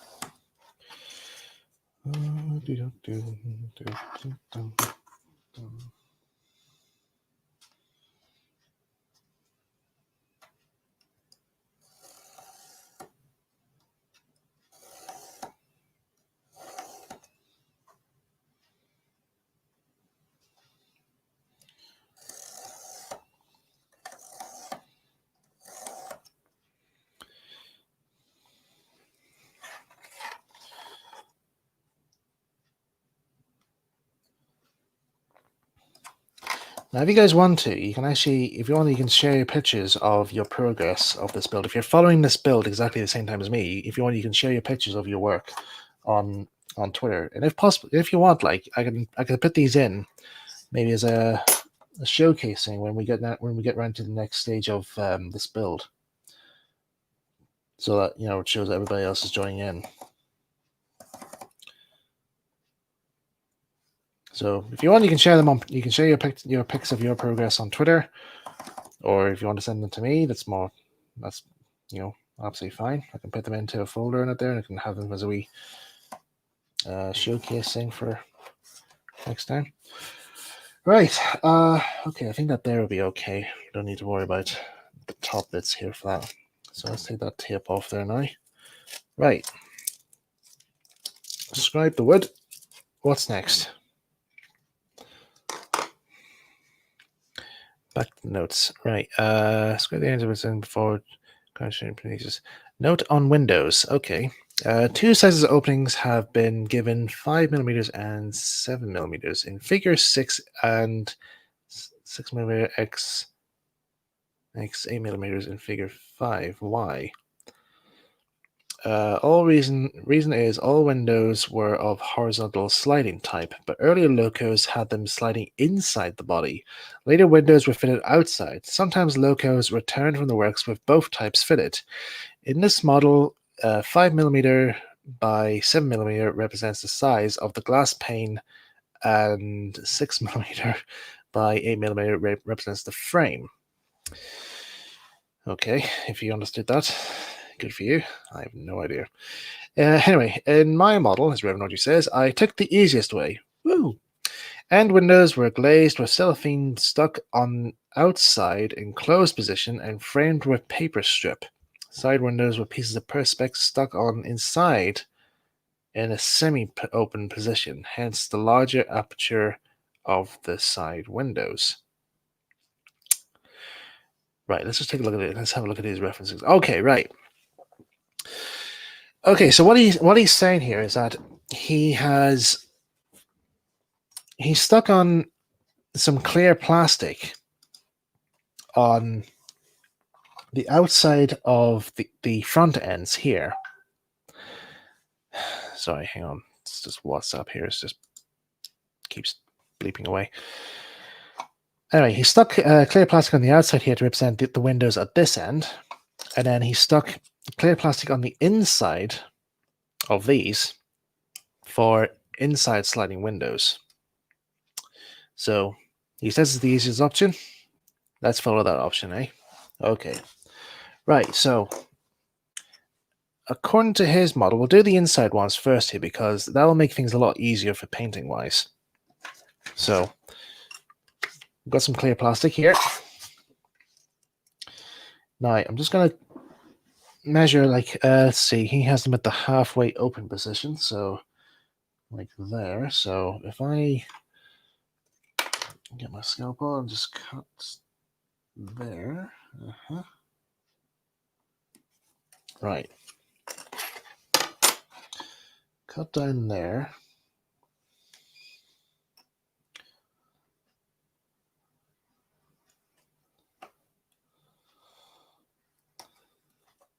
Now, this will be when we'll need our paint here for this.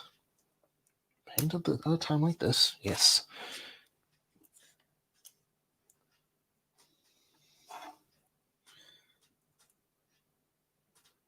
Okay, then take a bit off there. It doesn't really matter what size it is here, just make sure you have enough that actually covers the inside of the windows.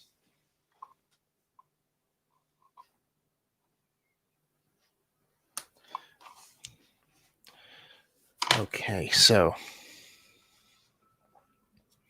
I'll keep that bit there for the outside windows. Helicopter passing by. Right, is that for the inside or the outside? No, not the inside, that's the right side. Okay. Now, I'm not going to use a paintbrush to apply this paint on. I'm going to use one of these here. This is one of those wee drip pens that you sometimes see that they use for quills and stuff like that there. That's wee nibs got a bit funky there. Try and fix that there. There we go. That's better. So, get your paint out. The chocolate brown paint.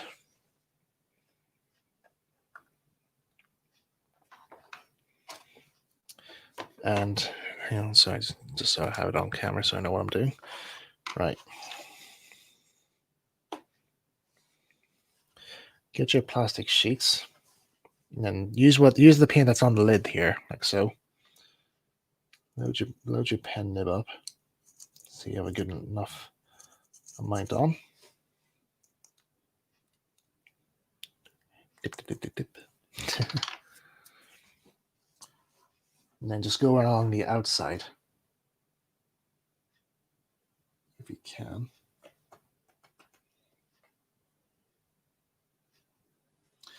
Well, it would if the paint would stick to the to the thing.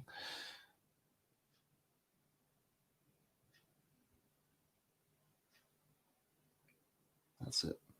We're away. So just go along the outside like so.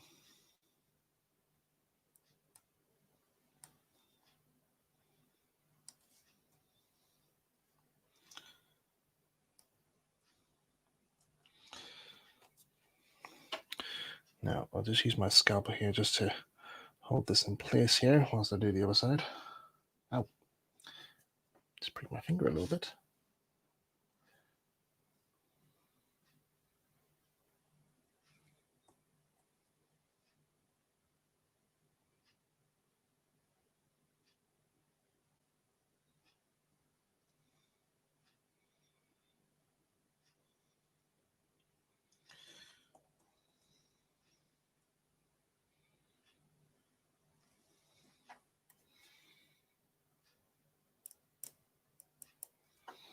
Okay, that's one end, or one window.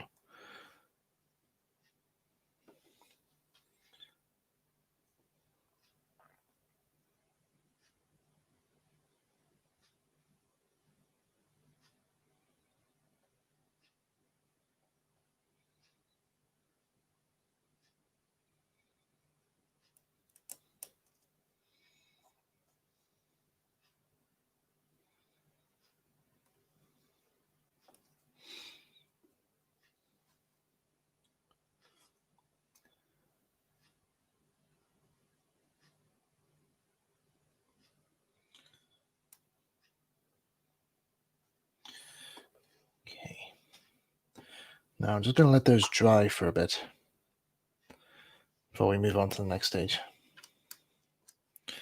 Okay, so just put those back on here.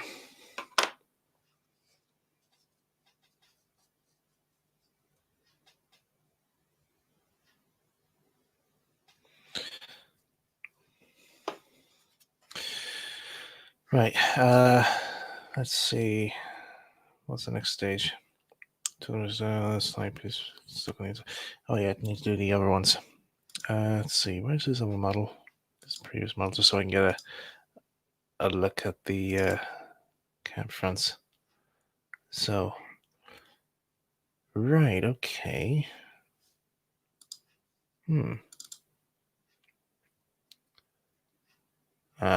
Right. Okay, I understand now. So I need to get some, measure these windows here to the correct size and distance. So we can nip here. That can be used as a reference. Oh shoot. That's okay. That's hasn't affected that, which is good. Thank heavens.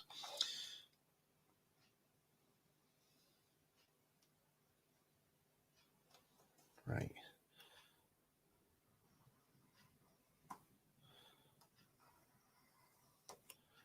Just cut this out here. So now we have the individual windows here to stick on.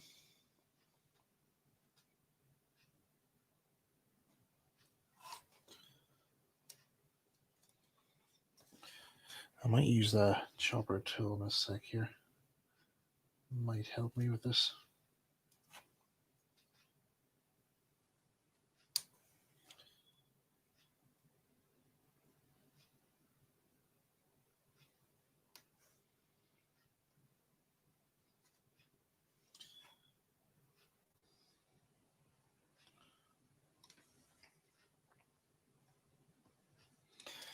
Right. Let's get my wee chopper tool. Now it's just like a modeler's guillotine in a way, where you get precise cuts. I've used this a few times there for like strip wood and that there, and it works really well. So, well, most of the time anyway. There we go. That's better. This wasn't lined up properly.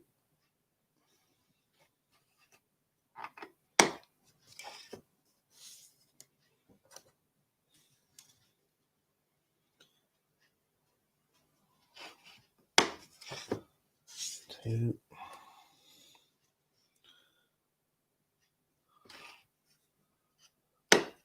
3 and 4. Right. Put this away for now. Now, I think the idea is you glue the plastic bits on first, and then go along the outside of it with some card. So that's what I'm going to do here. So, should I use Yoo-hoo glue or Superglue for this? I'll use Superglue because it's quicker. We're on a tight schedule here. We've only got 1 hour left of this stream, so come on, let's get rolling.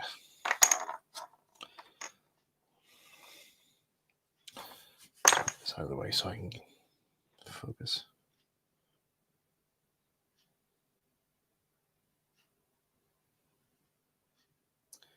Now, I'm only putting little spots of Superglue on, just not a lot, because it's only a small bit of clear plastic that's being stuck on here, so you don't really need a whole load of Superglue. Okay, now, using my scalpel here as blade, I'm using this just to help pick up the blade, pick up these here, just stick them into place like so.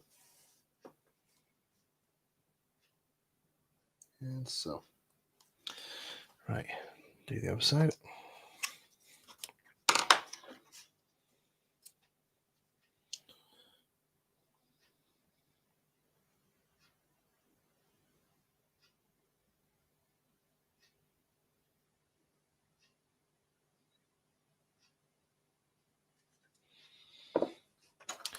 Right.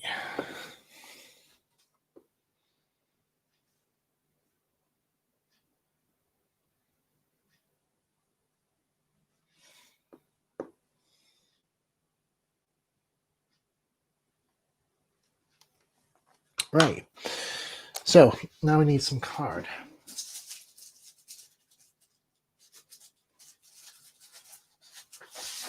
One sheet of card.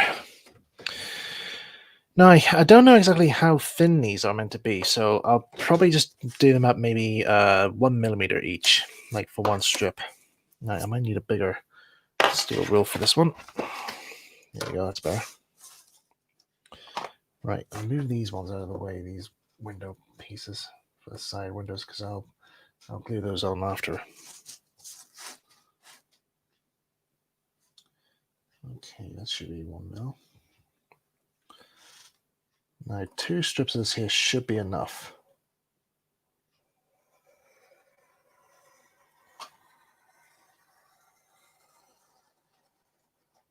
Okay, that's one.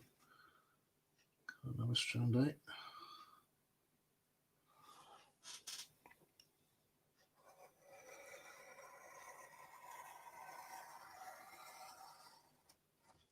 There. Now we'll be needing the card layer on. But for now here, let's just stick these. So using these here, we just go around and do the panel work. Now it's also best as well, if you look on the RM Web's not the RM Web, the Realize Autonomous site on the Railway Modeler page, you get a little, scale drawing size of the Y6 tram, and you can use that as reference. So I'm just going to go along each of the windows and just do all the paneling work. Now this will be a bit time consuming, so just bear with me. Actually, it might be easier to help speed things up and just glue them down whilst I'm doing this. Otherwise, we'll be here forever. Now, again, you're only working a card here, so just use very small amounts of superglue. Just be very gentle with your superglue.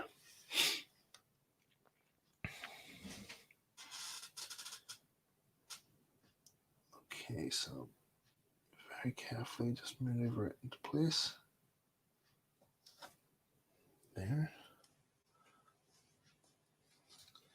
Snip off any excess.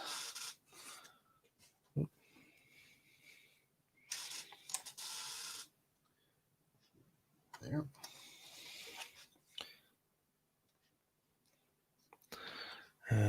Right, where else? Right, I'm just looking at the photographs of the original model. And yeah, it's quite a bit. It's quite a lot of this here. So he's done most of this all individually. So I'll just have to work with it.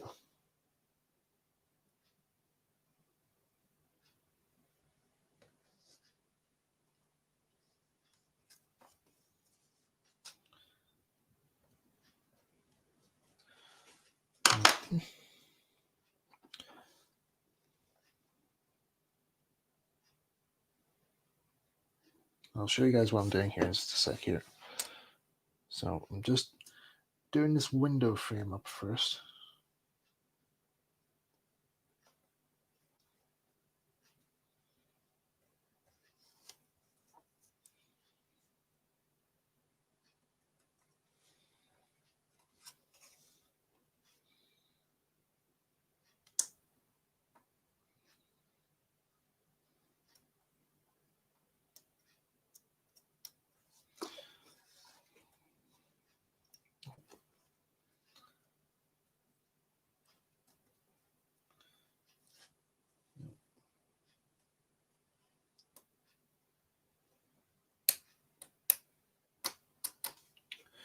Just scoop any bits of card there that shouldn't be there.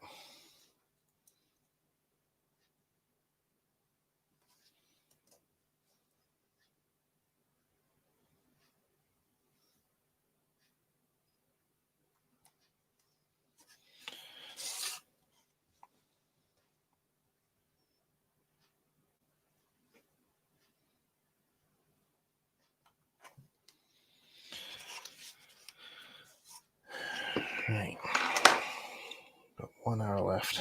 Can we do this? I don't know if we can, but we'll try.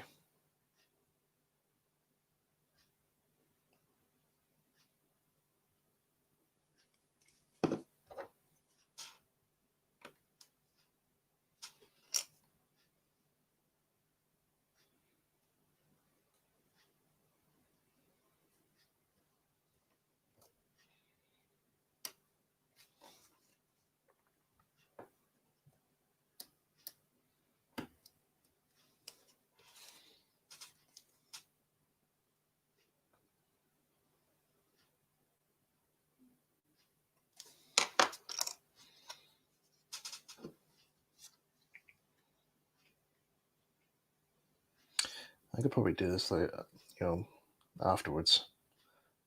Just do one side here, just to give you guys an idea. I think that'll probably be better, because we'll be here all night if I carry on like this.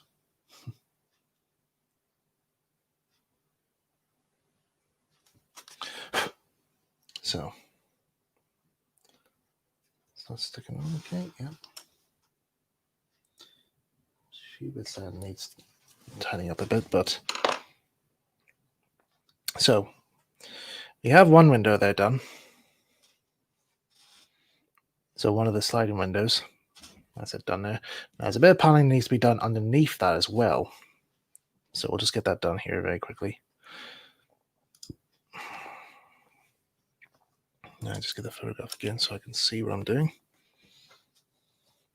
Now how far down? Right, that's a few millimeters.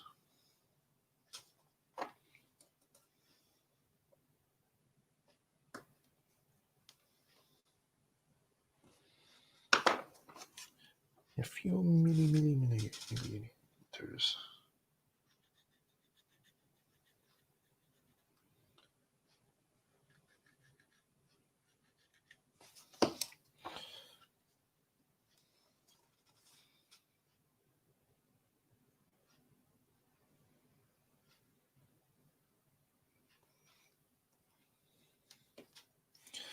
Right, and do down here.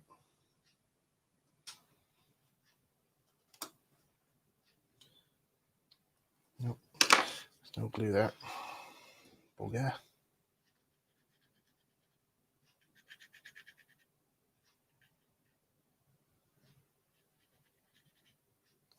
Right.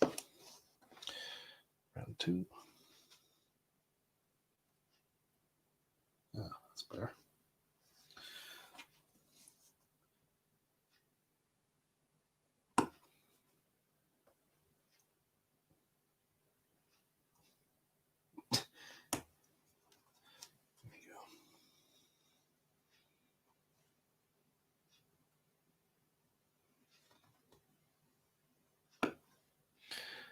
Yep, that's how you do it. Yep, that's the right way.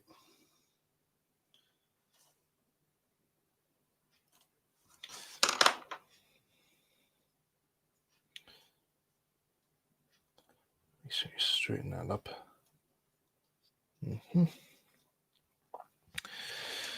Now to do the doorways. This is going to be very time consuming. Oh dear.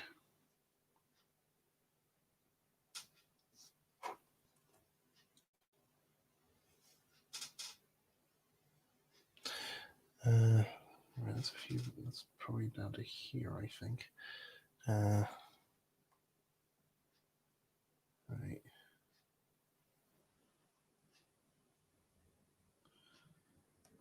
So I'm not saying much here. It's been a while since I last did this here, so I'm pretty much guessing most of the time as well here whilst I'm doing this as to how this is all going to go together.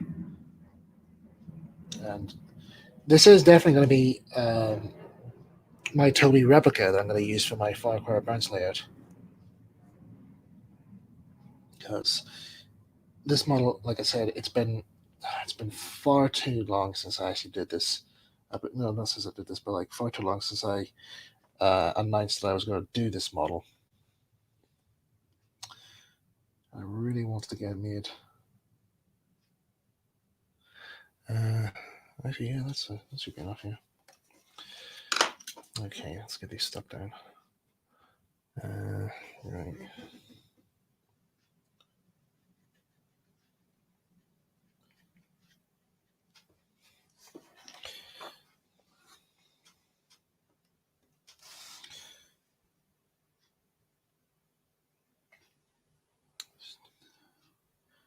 Just checking the photographs again to make sure I have the distancing right.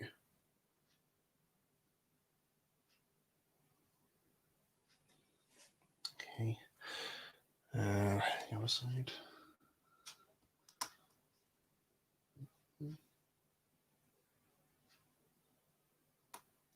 Good. Yes, we're getting there.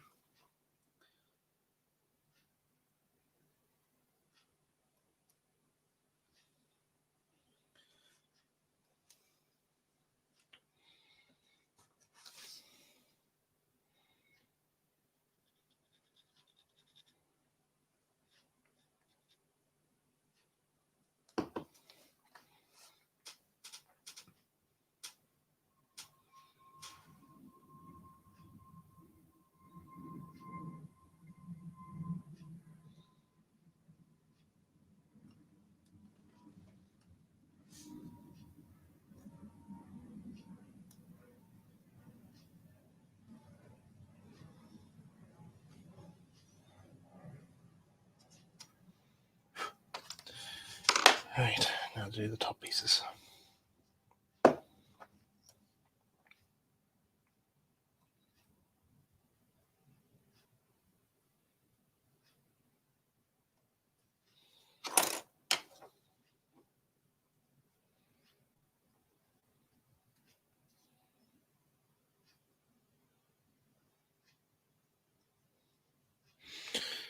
You do the bottom steps as well.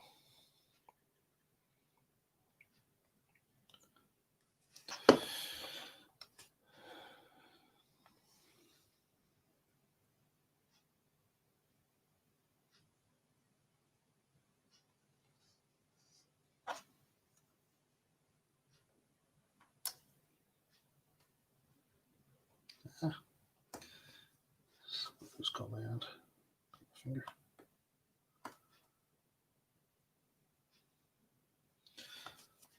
Right. This is looking good.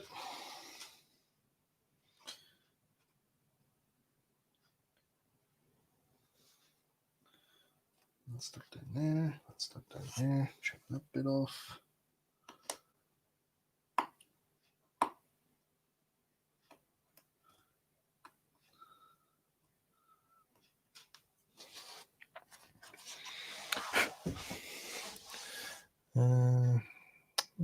Maybe that there I could do tidy up. Like I said, I'm only going to do one end here just to show you guys, because I won't have time to do the other side.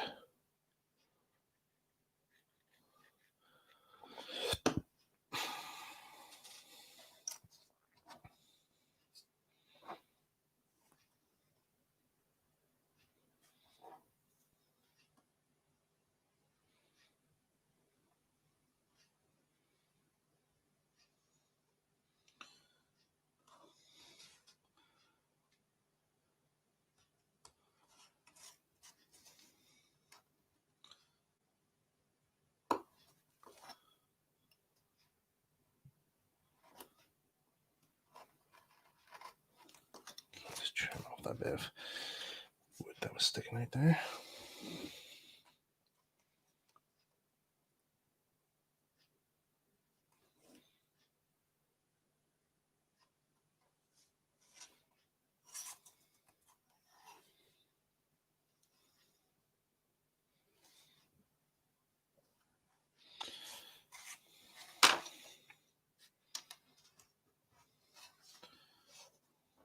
Right, nearly done this bit.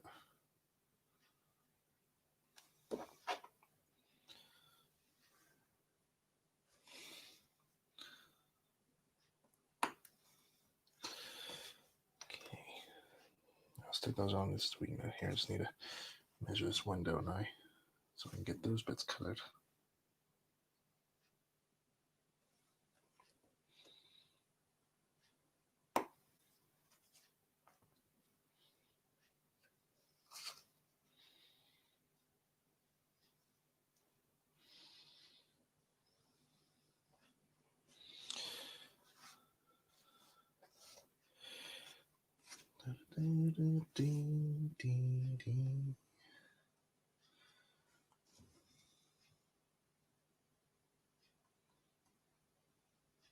Oh, good. That's actually the right thing I wanted. That bit of a card left over. Right, let's get this last bit put on, and then we can. I think there's a bit to go on the top bit as well, but I'll look into that in a sec here.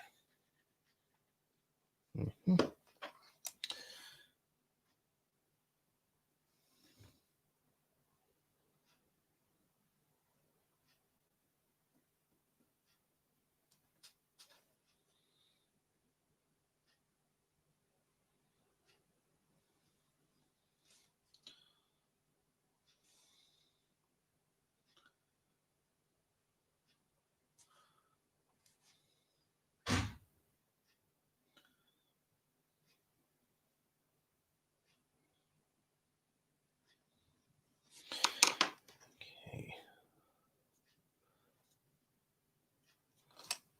Some excess there needs trimmed off.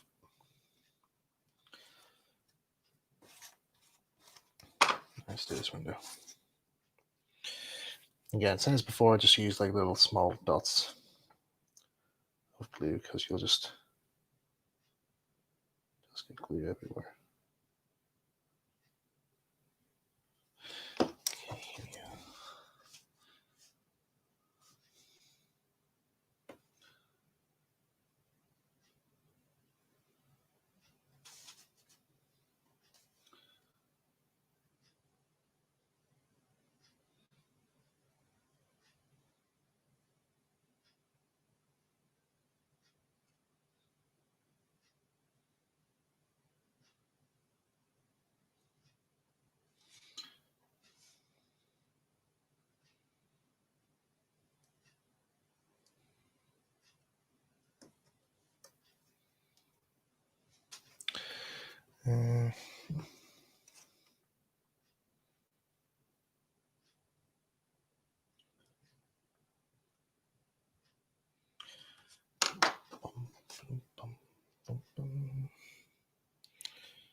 Just a little bit more there just to properly secure it in place.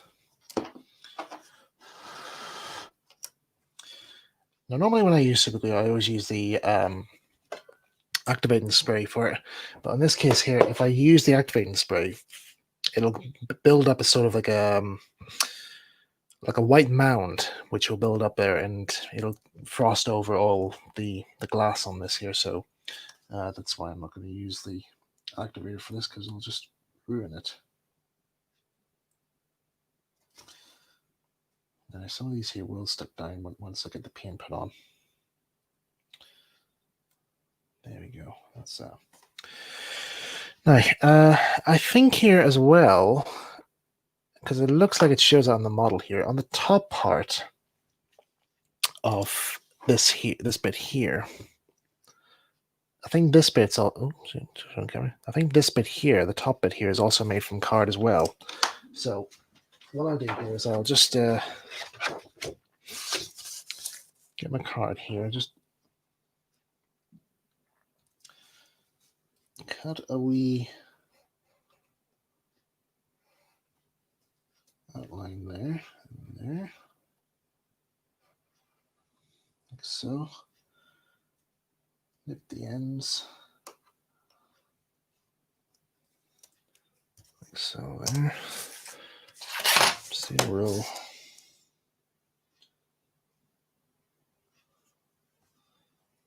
Cross like that. There. Where's the thingy bob?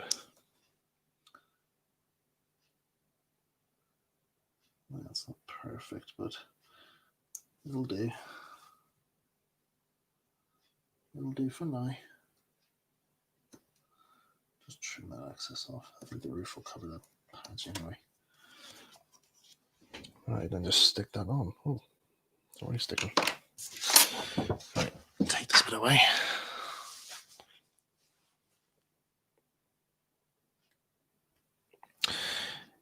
Why didn't the Rev Awdry's models have faces when the Railway series most of the engines had faces?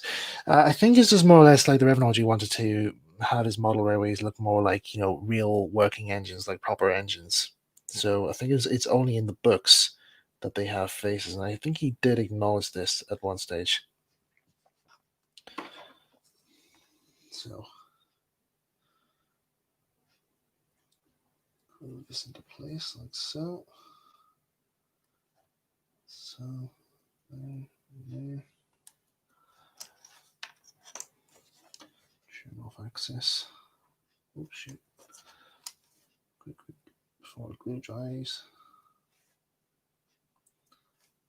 Press in place.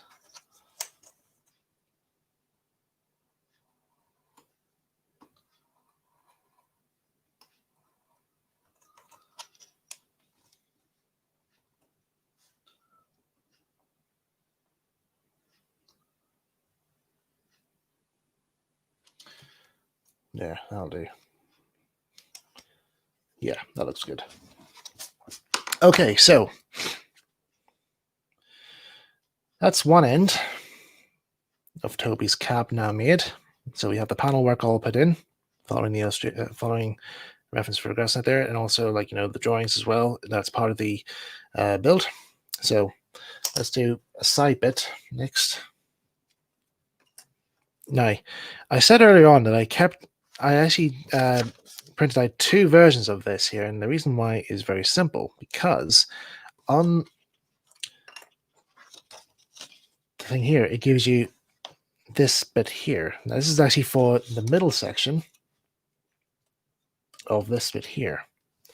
So it says you're meant to cut this out of card here. So this here is printed on card, so it'll save me time on doing that there.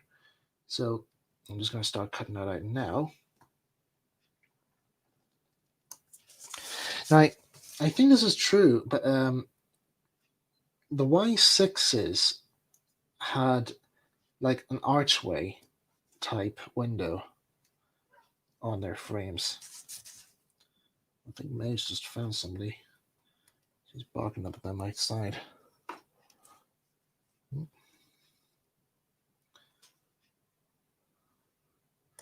Oh, sugar. That's coming away. I'll salvage that bit.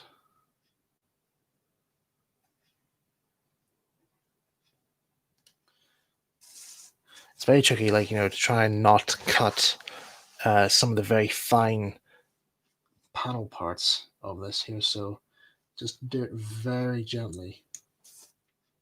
Try as you can to not cut through any of the stem parts,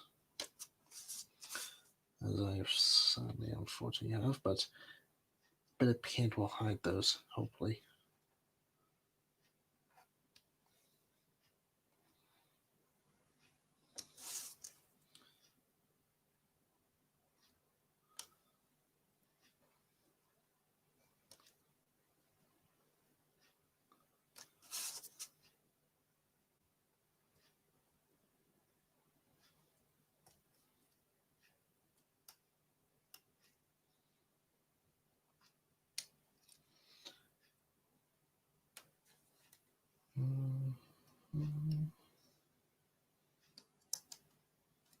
There we go.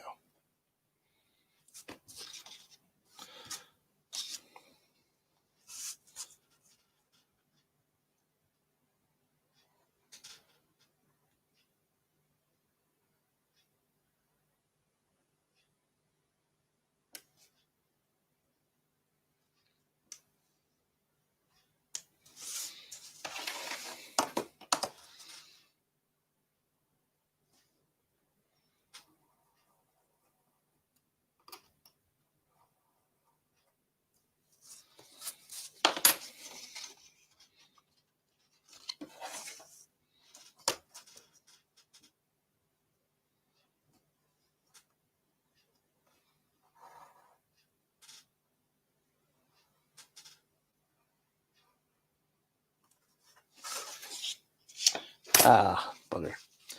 Part of that panel's come out though. No matter, we can salvage it.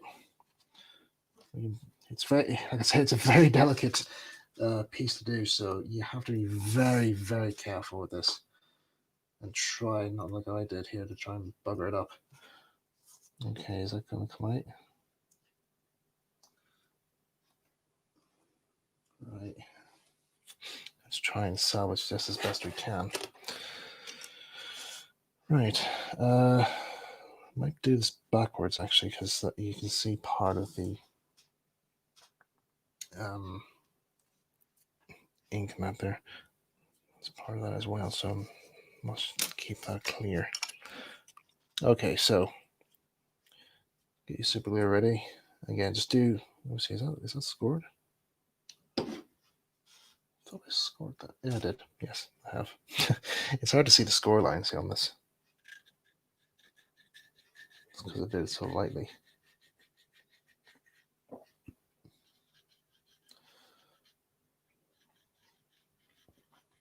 Again, use a small amount of super glue for this here. Just make sure you just see like a bit of a snail trace, like a very fine snail trace of glue. And then very carefully glue this on.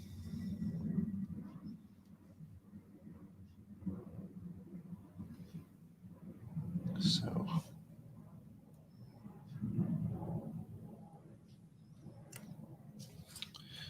let's get this up a bit here. Stick it on.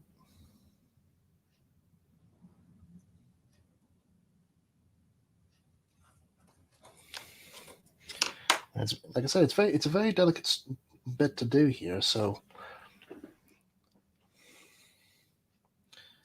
it is quite tricky to do. I just seal it in with just dabbing a little bit of glue in here just to make sure it gets into those areas.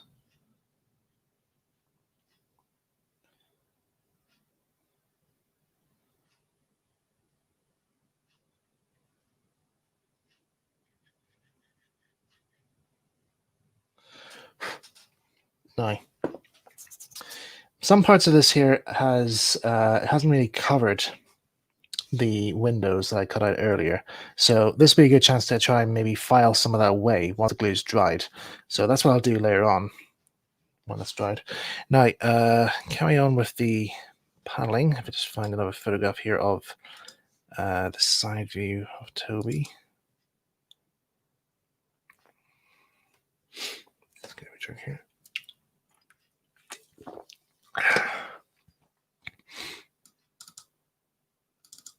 Come on, open up. There we go. Yeah, so on his one now, he's pretty much like, done the same really. So he has to open his is slightly opened up a bit further. So I'll let that dry first, and then I'll open those up a bit more. Now it's where did I put the other strip of thing? Right. So there's a wee bit more of this a bit more strip work needs to be done, or a card strip. So let's see, that goes across there like so, and it overlaps like that. Okay. Yeah, that's the side done.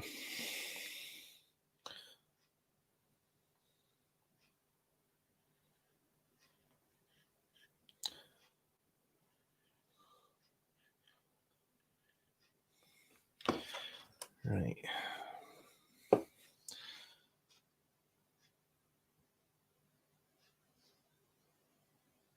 Okay, turn that off.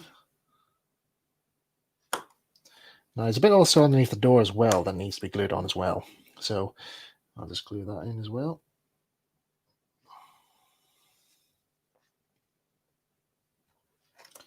Like so. Come on, get away. Come on. There. Ooh, sticking. Do this side as well.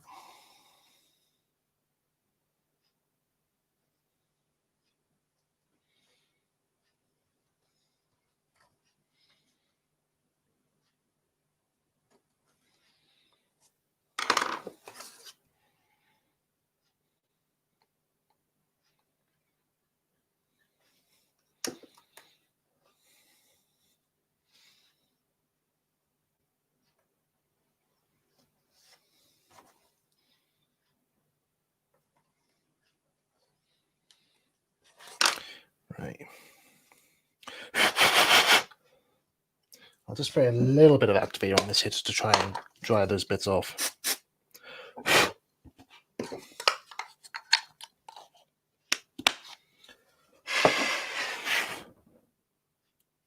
Yep, that's dry. Now let's just file these back just a little bit.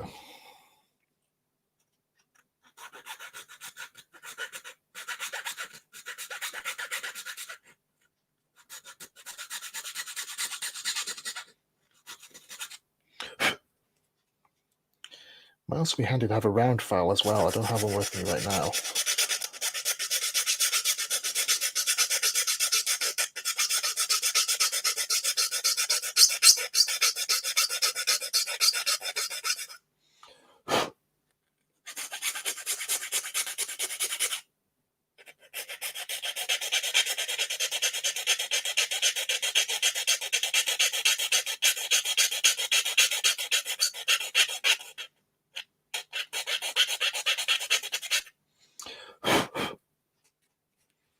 Mm-hmm.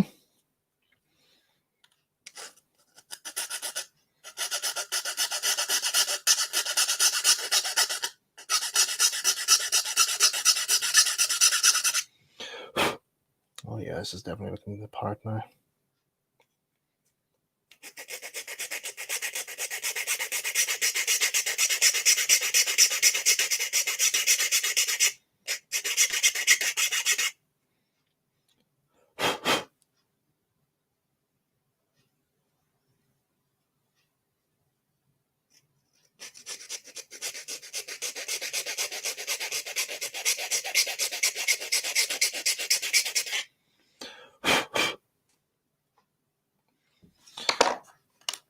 Just trim some of those bits off there just so that it looks okay.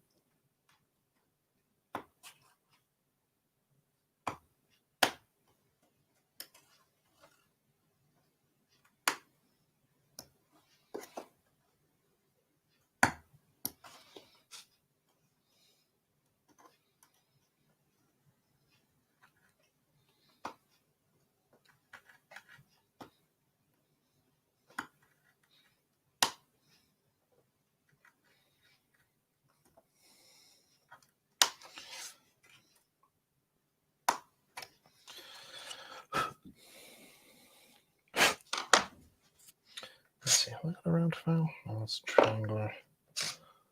That's square.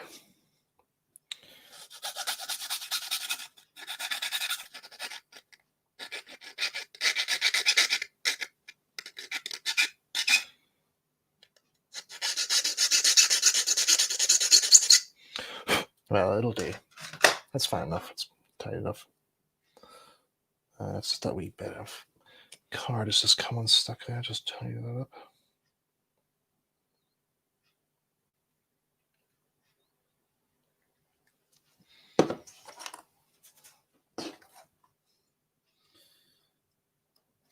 Come on, get on there. That's it. Just a quick blast of the thing here just to seal in.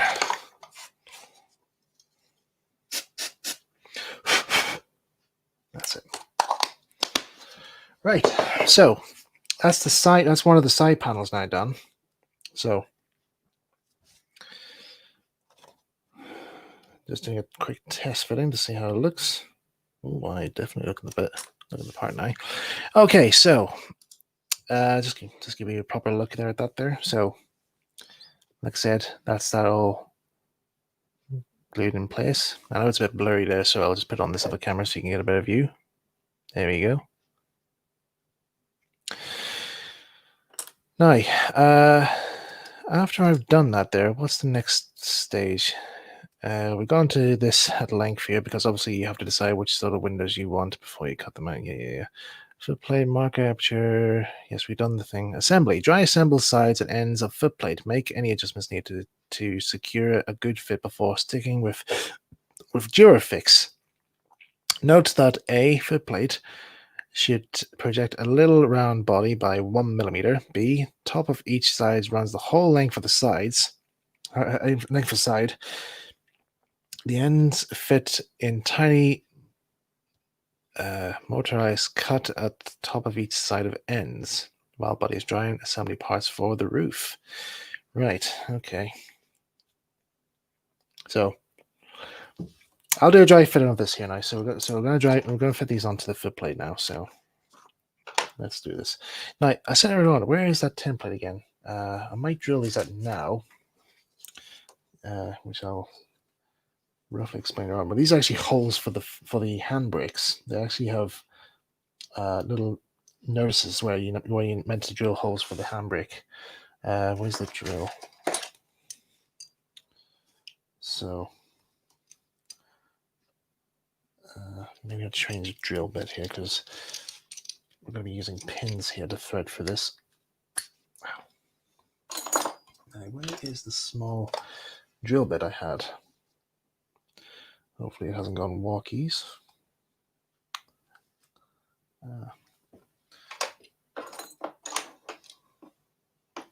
Shouldn't have done because I left it right here.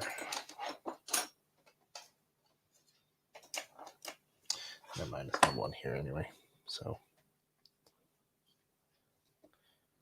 just in case I have missed it, if it says there, it should turn up at some point.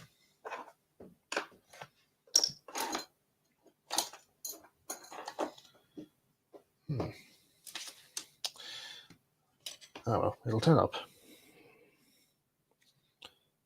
It'll turn up some stage.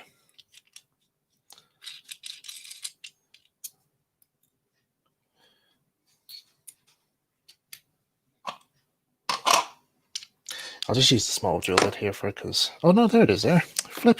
It always does that there. When you always want to give up saying, oh well, I don't need it right now, it just instantly appears saying, here I am. It always does that. Always does that to me. Really annoys me that. Anyway, drilling the hole for this brake pipe or handbrake.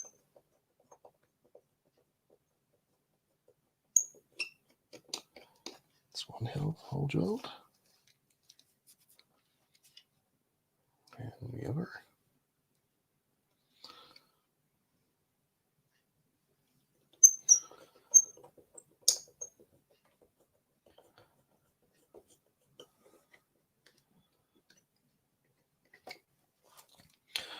It's best to drill these out now because it'll be a bit of a pain later on. Okay, now dry fitting these on, so that's good. That's good as well.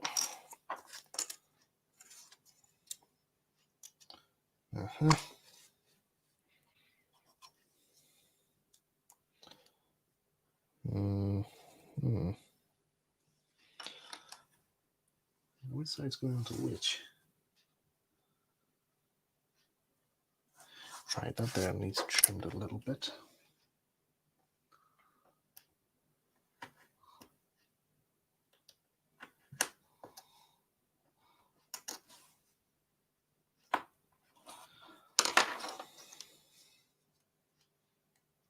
There we go. Yep, that'll do fine. Right, which side is the handbrake? Handbrakes go on.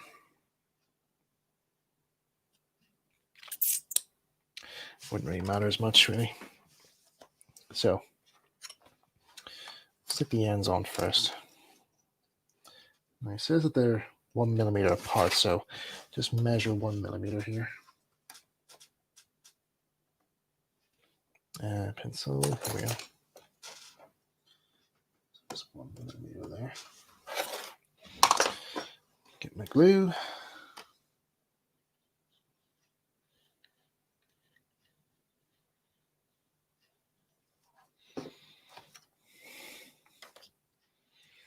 Now, is it part of a glue? Yeah, that's good.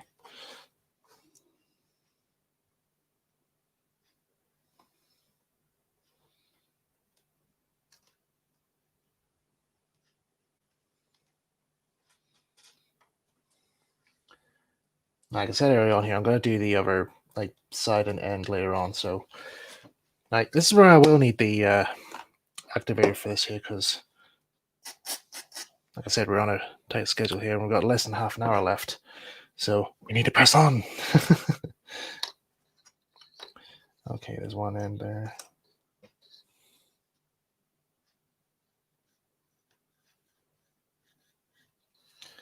One end here. I don't think we'll get a chance to make the roof here, but again, try and get things on.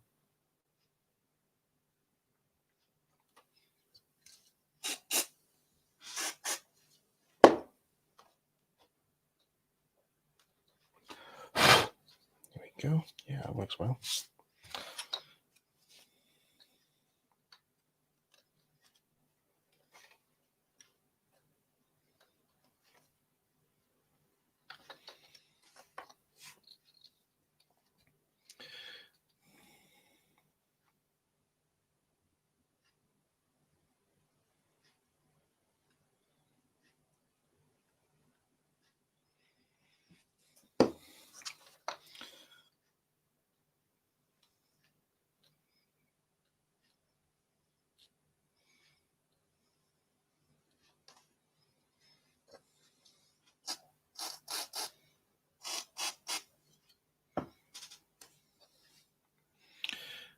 There's a wee bit, 1 millimeter, I accidentally cut off on the side here, this side here. So I'm just going to try and see if I can build it up slightly with the super glue. If not, then I can just use filler or something or other.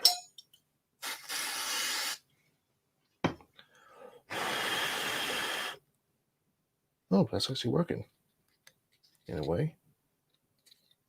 Well, it's warping it a little bit, but it'll do. It'll do the job. Yep. It'll do the job, right?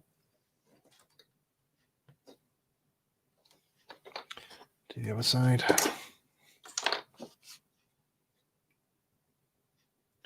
Now I can do some, like, access trimming that there for areas that are not really sticking out that well, so. Right, that's on the scribe side, okay.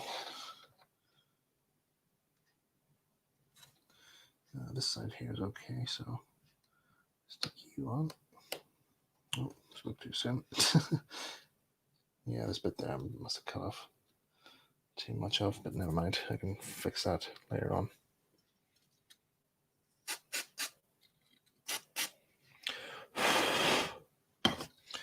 The bottom part of it there seems to be okay, so I'll just stick that in.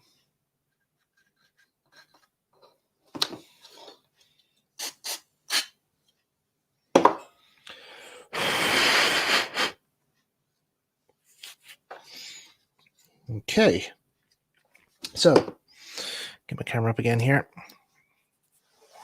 Can't rush a master at work. Yeah, that's true. Okay, so that's where it looks like they would have had the panel work and all put on. So it's a wee bit, not much there. But then when you do have that panel work on, it'll look like that there. So, like I said, I'm going to be doing some more work. I'll be finishing off these bits, off camera once the stream's over, so we can carry on with the roof. So, Toby actually has two roofs in this here. Let's just see now. Where is the bodywork? The roof. Okay, roof. The roof work is in two stages: A false roof, and B, a real roof, and mountings. Okay, false roof. This is needed to get the body strength and to take funnel and other mountings. Okay. So that's the false one. Okay.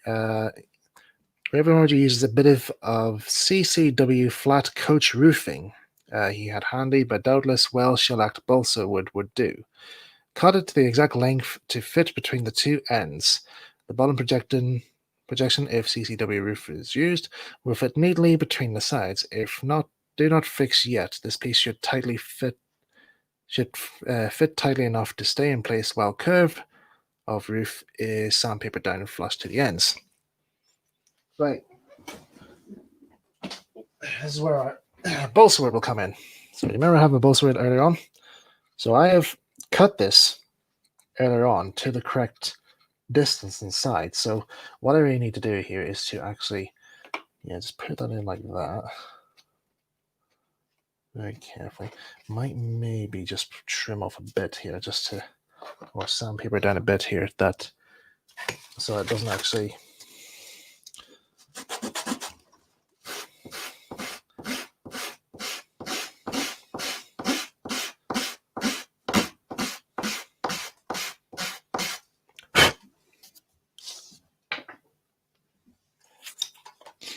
Okay, does that feel okay now? Passable. Okay, now. This is where things are going to get a bit difficult now because, like I said, Rev Awdry used a brand of Coach roofing, which is made from a brand that's no longer made anymore. So I'm going to try and carefully, don't need you yet, try and carefully cut this out using my saw.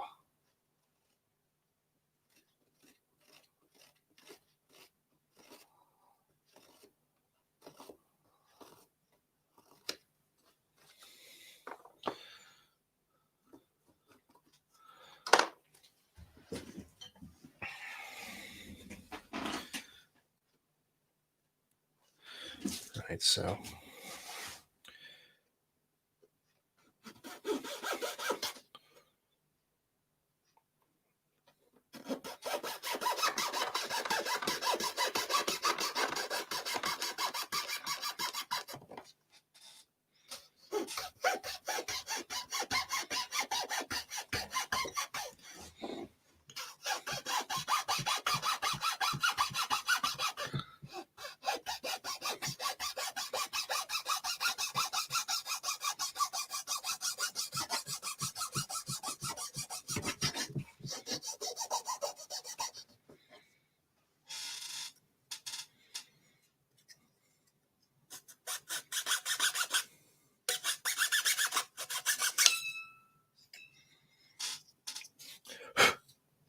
right, might not be to the correct size, but just try and see if it works. If not, if it doesn't work here, then I'll use another method here that might help out. And yes, I think I've cut off a bit too much. So yeah, I don't think we'll go for the bowl sword method in this case.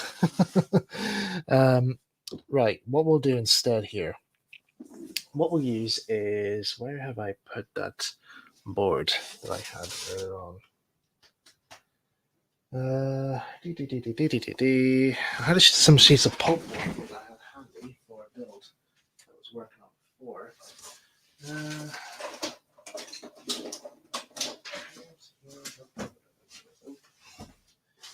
Just bear with me for a second. Right. Okay, I don't think I have the pulp board handy at the moment. Or maybe I do somewhere. It is somewhere, because I did salvage a sheet somewhere. Yes, here it is. I knew it salvaged something. Right, tell me you. Right. Okay, so this is the pulp board. This is the stuff I used when I was doing the Farquhar Mark II replica. I used this as the top surface, which isn't really good for baseboard tops here. So it's quite thick enough to use as a mounting thing. So what I'll do here is that I'll measure that up there, mark that off there.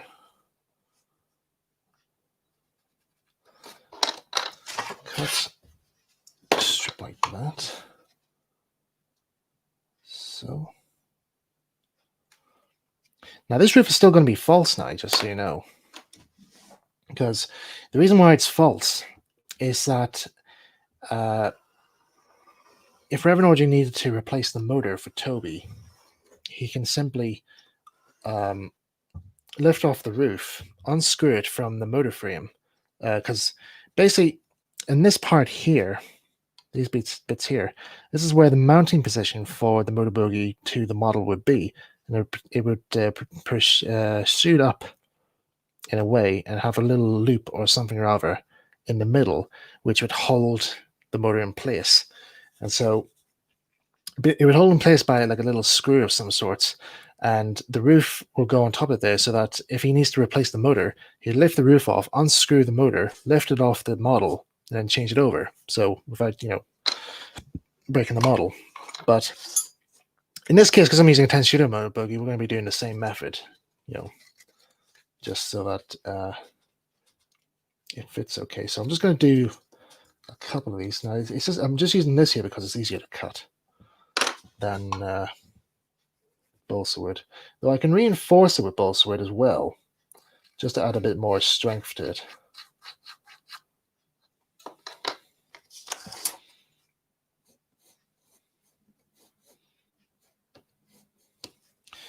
Okay.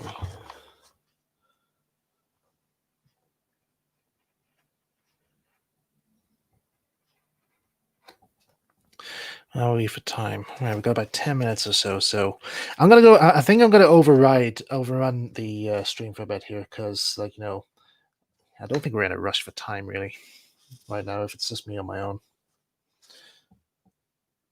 so we can carry on until I'm ready to bust.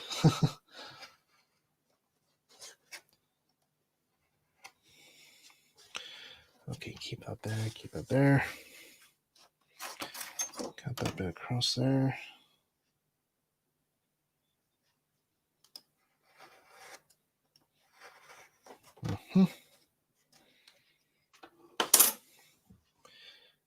Should I do another one just for safety? Yeah, why not?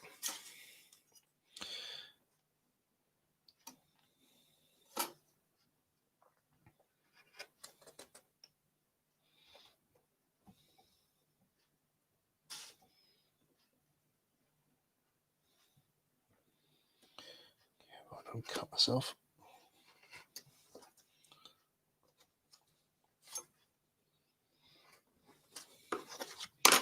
Right, Sandpaper, just sand that bit off here.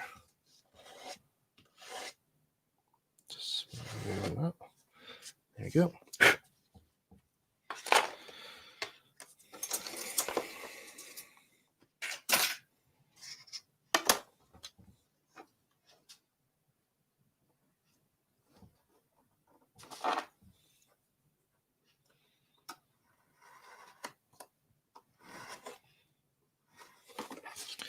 Okay, now let's see. Let's do the upper part of the thing of the roof with the real roof we're fixing. The real roof is a piece of card or 1mm plywood cut to the same size as outside measurements of footplate. Okay, figures 10 and 4. All right, so figure 4 was the footplate here. So figure 10 is this bit here, the cab. So we can transfer that onto. Let me see. Let me just see here. How buoyant that is. Yeah, we can use this. We can use this for the roof. Okay, put that there. Put that there. Right. I'll cut this. Right. I'll use scissors this time just because it's more precise.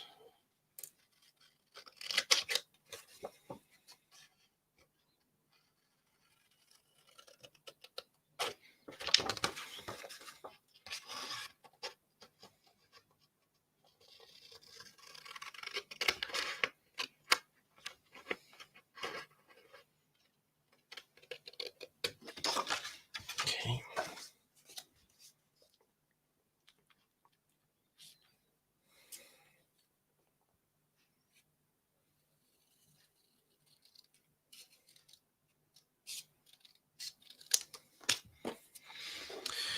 Okay, so transfer that onto the wood.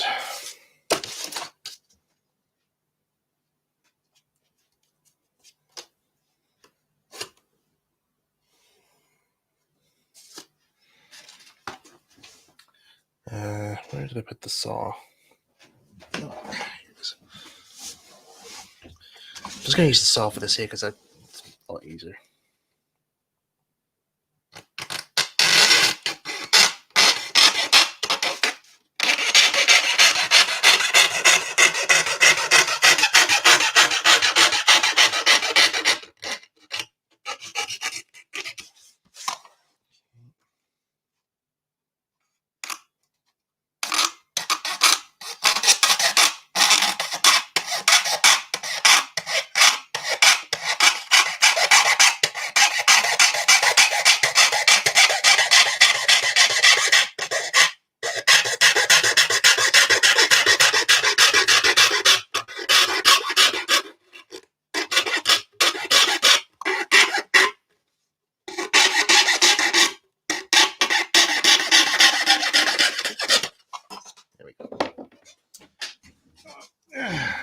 first.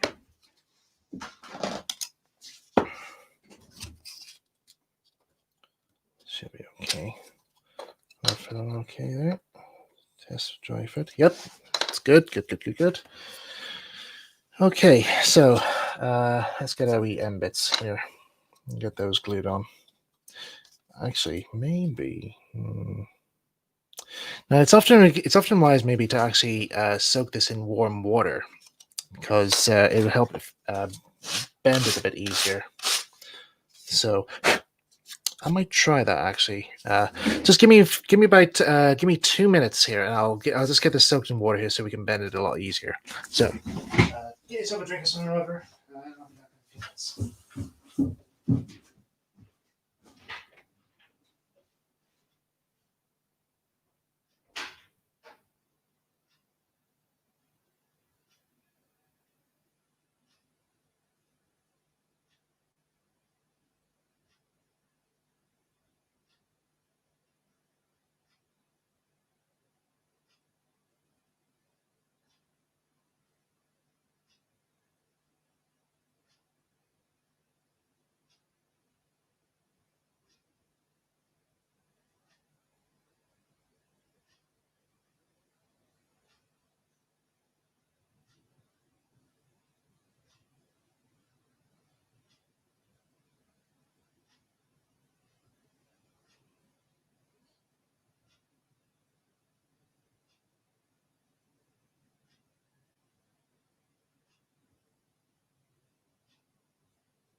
Right, let's see what that's done. Okay, put the sandpaper over there. Now it's cracked a little bit here, but don't worry, we can salvage any bits here.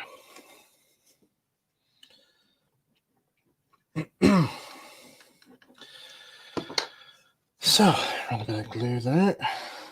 Stick this on here. Now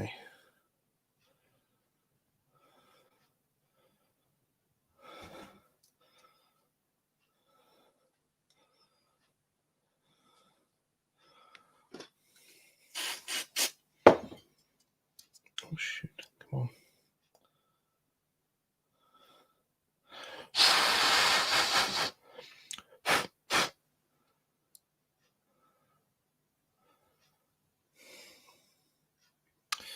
If the wood one doesn't work out, I might just use the card. I think probably maybe card might be better. I think. Yeah, it's no good. Ah well, it was a worth a shot. Let's just go for the card for option and keep it simple. Where do I put the card now?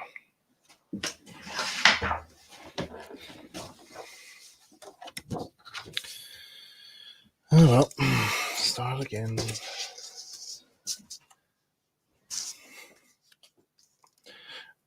Oh wait, hang on a sec. No. Numpty me. For this model, the roof is, for my replica, I'm not going to actually have the roof removable. I just remembered. Stupid me. Well, we can just fix the roof on. Just I should have done that from the very beginning. Ah! Have I got any more pulp board left I can stick this on with? Yes, there is more. Thank goodness. Right, just there. Okay. Sorry about this, guys. Right. Let's try again. Let's try this again now.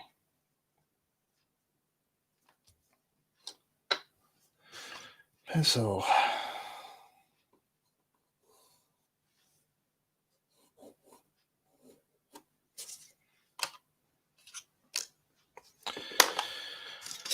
Scalpel, roll.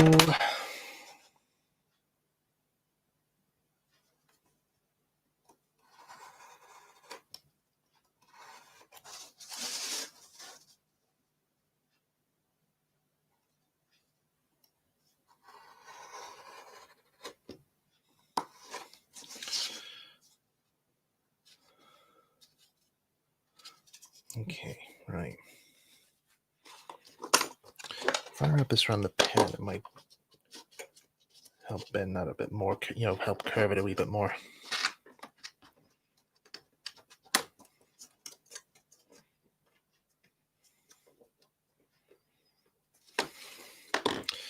Yeah, that's helped it out.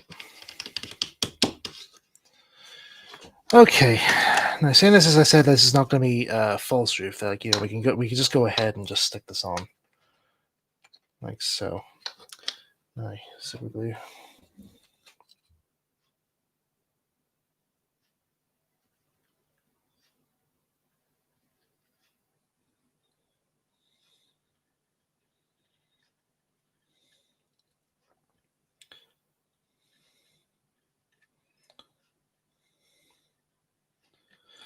That said, I'm going to be doing the other side of this anyway, so of the build of the model, so I'll do it off screen here, so I can have something to show you later on.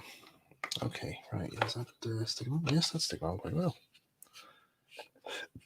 Right, so that's Toby's roof on. Okay, let's plot out where his funnel is going to be. Okay, we've now gone past, it's now 10 o'clock now here, but we're still going to press on with this here. I'm not ending the stream yet. I'm not finishing the stream until we get the bodywork finished. That is the aim. You guys okay if we carry on? I take that as a yes. We'll just carry on.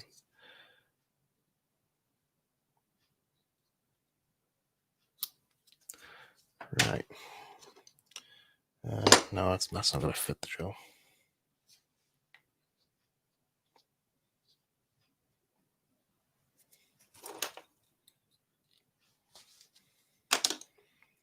Oh wait, no, that's not going to be. No. Oh yeah, I might need the flat wire actually.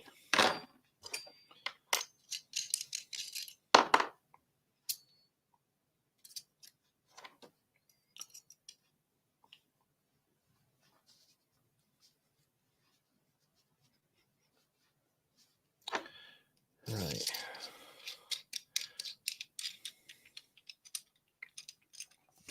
Now I'm just going to stick. Let's see, what's this bit now called on the model?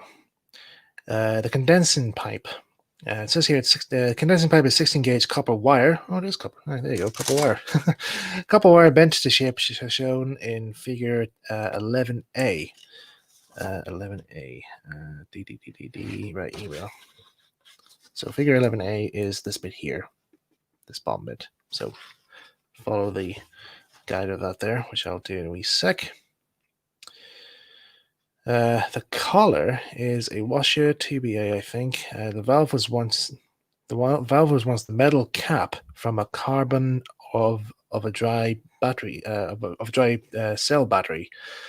So apparently, this bit here on the battery was actually used for part of this model. Now I'm not going to use that for this one because I don't know, it might be a bit dangerous. So what I'll use instead here is, let's use card again.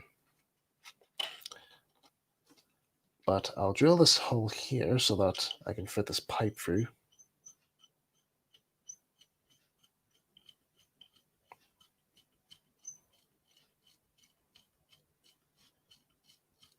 Oh, that's not done.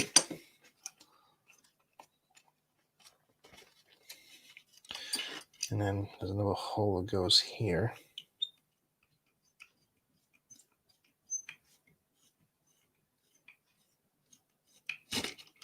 Like so. Now, how can I do this now? I've got an idea. Now, this might not work, but it's worth a try. Now, let's see, have I got it here? It's probably somewhere else, but here's a standard hole punch. The hole punch has come to my rescue for very few times, like in both writing and modeling. Right, I can throw those out later on, but right now we need one of these. A stamped version of one of these, so let's try it out.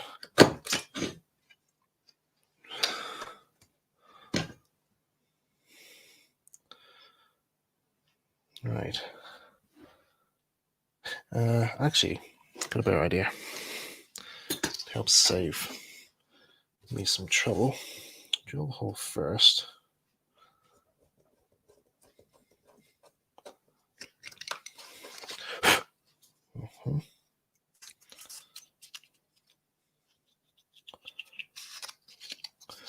And stamp it out.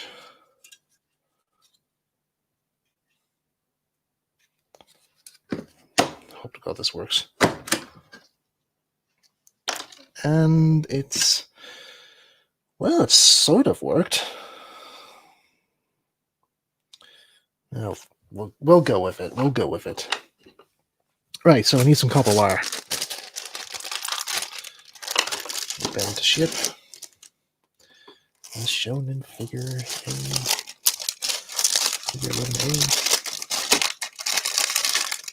What did I buy this for? I can't remember why.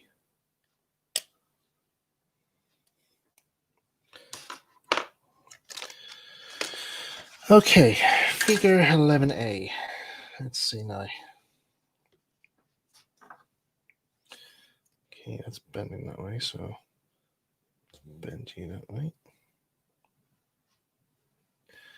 If you can.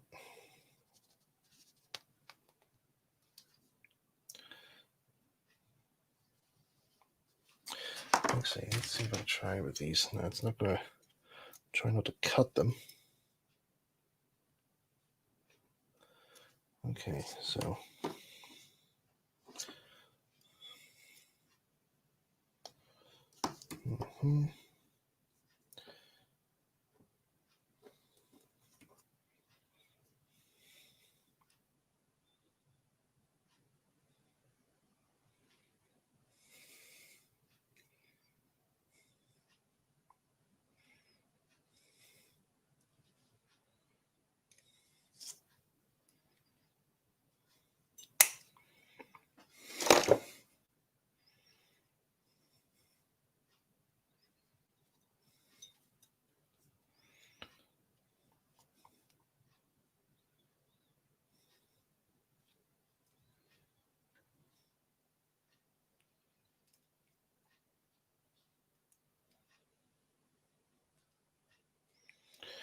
it's quite tricky here, but yep, I think we got it. Right, thread this through this bit. Okay.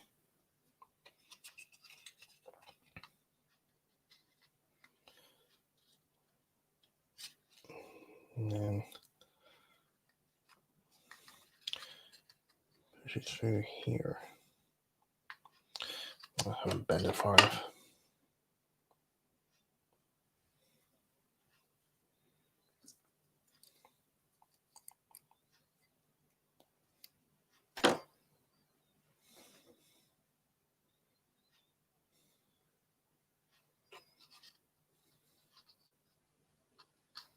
That's it.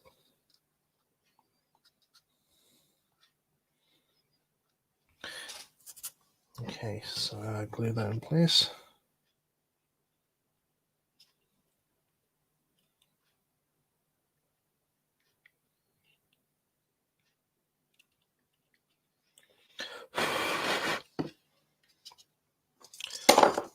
Lift that up a little bit.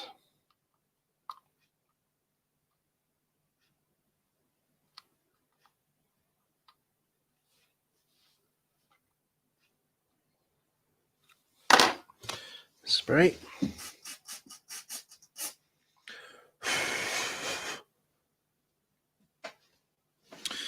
There's a wee bit of fraying in there, just to tidy that up a little bit.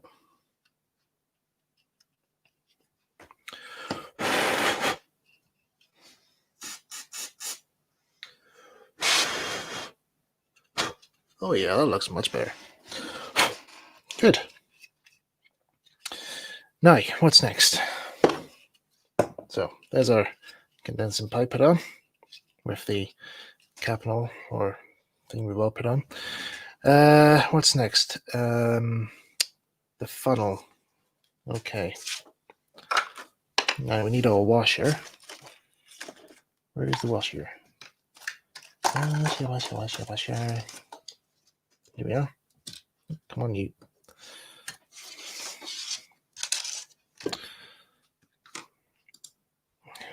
Getting a bit untidy here, so just clean this up a bit here.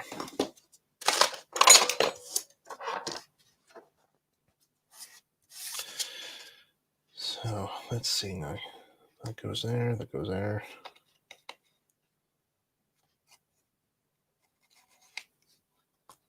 Like so.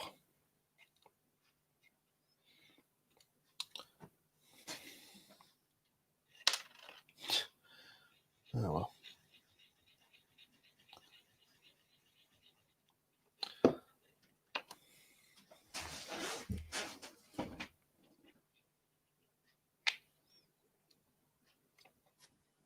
Yeah, that's it.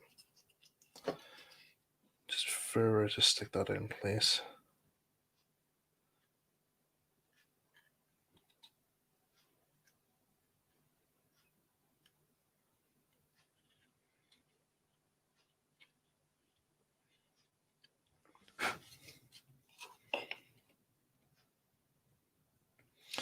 And then we have a wee brass sleeve that we have here, which will have the shoulder part of it sticking upwards, because that'll be representing the cap of the funnel. Just very carefully, just plunk it in. Make sure it's in level.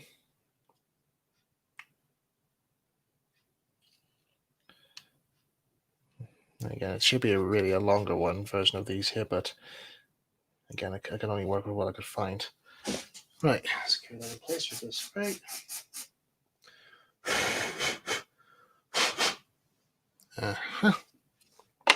Right, all that's left now is the bell. Now it says the bell here is a panel pin. Now, where did I put the panel pin? Panel pin. Panel pin. Where are you? Yeah, I don't need that anymore, so I'll just put that aside. What if I should do that trick again where I just pretend it's not there and suddenly spontaneously appears when I don't want it? Oh, there it is. It's decided to show up. Okay, so basically we're going to use the head part of the panel pin. It's a better view there. This bit here, because if when you cut that bit off, it does look a bit like a bell. You'll see what I mean in a wee minute. So, how do we go about this? Okay, let's try this.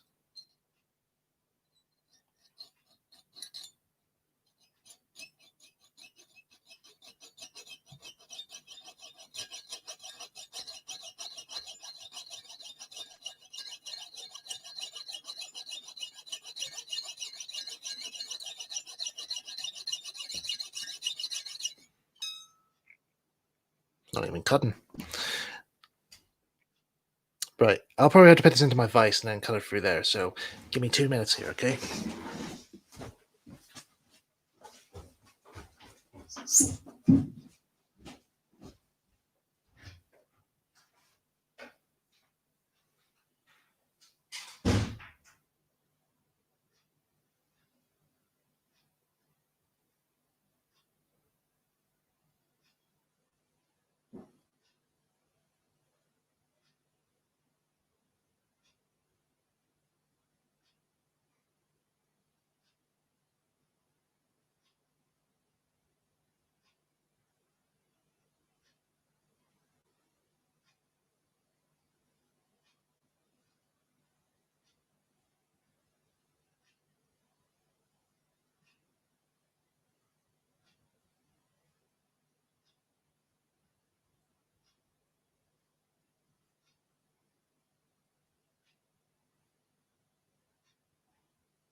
Right.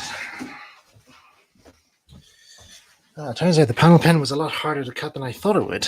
So we'll probably have to leave the bell for another. Probably leave the bell till last, or for another time. Do that off screen. So sorry, we won't see the bell on the model, but I will try and get it made up at some stage. But let's just try and get the rig and all for the bell put up to fit on and get that made. So according to the instructions here, you need a staple. I'm using one of these industrial ones here because Lord knows where my stapler's gone. Okay, so with your staple, you bend it, you try and work it out to make it into like a sort of a loop. Now, I think probably the best method really is to probably round it out. I think using this screwdriver, or maybe is there anything else that's more slightly fatter than that there I can use? Maybe this paintbrush might do the trick actually. Now again, I have to be very careful so I don't stab myself. There we go.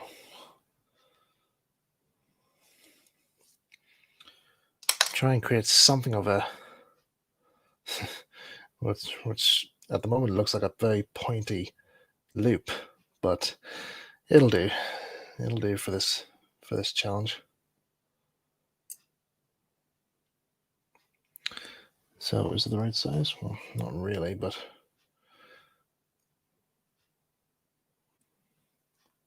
try and narrow it down slightly.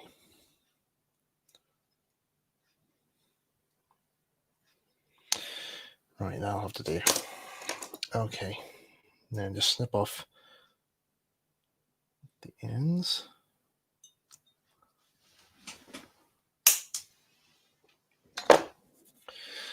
Now, where's the roof now? The bell fits in the middle here. Now, because it's a staple, it should press into the card, but it looks like we might need to give it some help. So, changing drill bits. Go back to the micro one.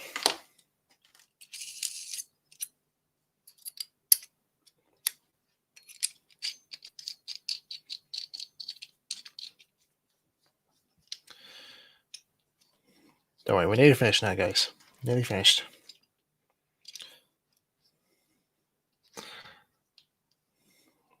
Probably just add on an extra half hour, I think, to this.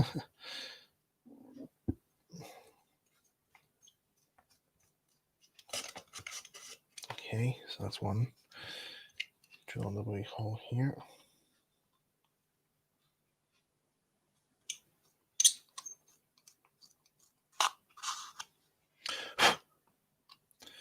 Now I'm going to drill some holes here because this is where the bell's guide ropes and all for the driver to access them is going to be.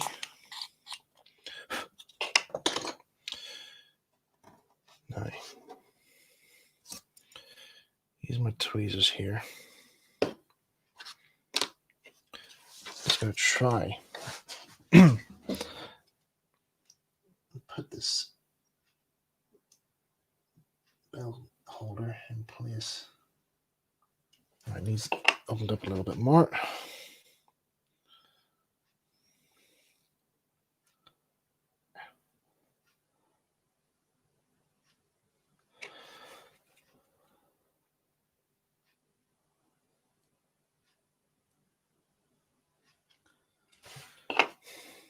Come on now, you can get in there. Come on.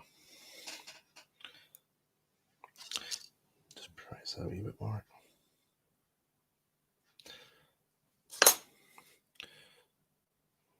Will it fit in?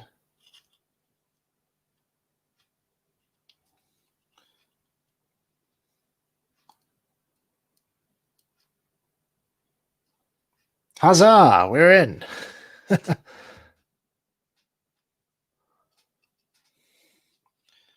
Got it in.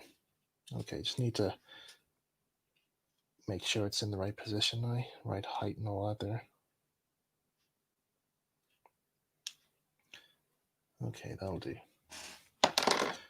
Super glue, gluey glue.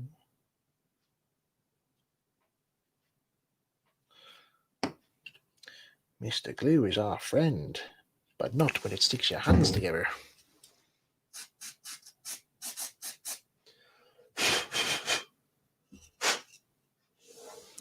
Right. Just a wee bit of excess trimming here just to get rid of some of this dried up glue, which appears to act like a pimple that way.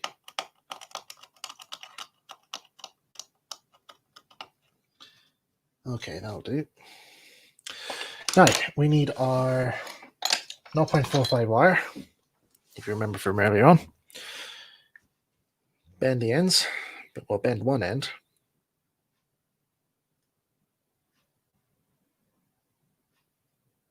Like so.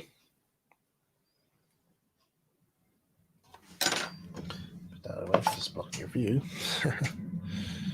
Okay, stick one end into this bit here. Now, it shows in the illustration, it shows in the image here that it kind of like, it does a sort of a wave type thing. So what I'm going to do is I'm going to just bend it slightly, so we get that sort of like a natural gravitas to it. I think, is that the word? Is that a good word to put to describe it? Gravitas. Okay. And then once we got an idea as where it's going to end, put a little kink in it. Another little bend there.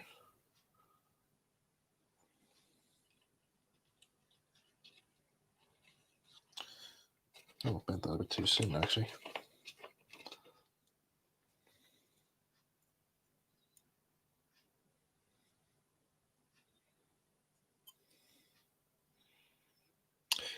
Do the other side, do the other end, because it might be a bit easier.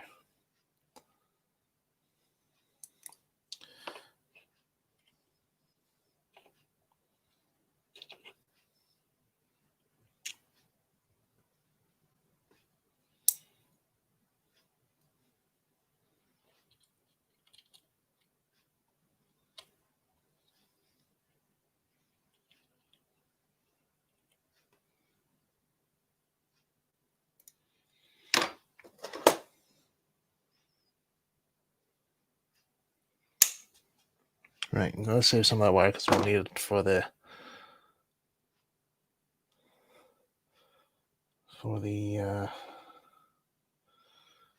handlebars.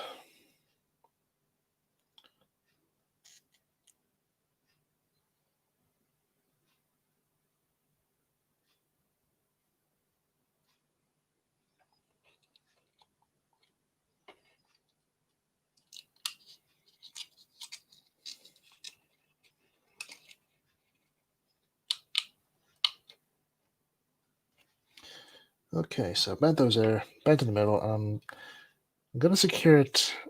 I've just fed it underneath the loop, when really I should be doing on top. But I think it's just for easier, like, for it to hold on to, I think. To make sure it doesn't go anywhere. Right, so raise that up a bit more at that end.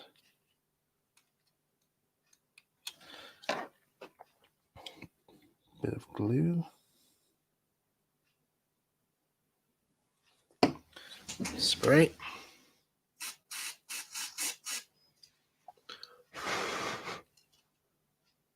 Yep, script. And glue these ends.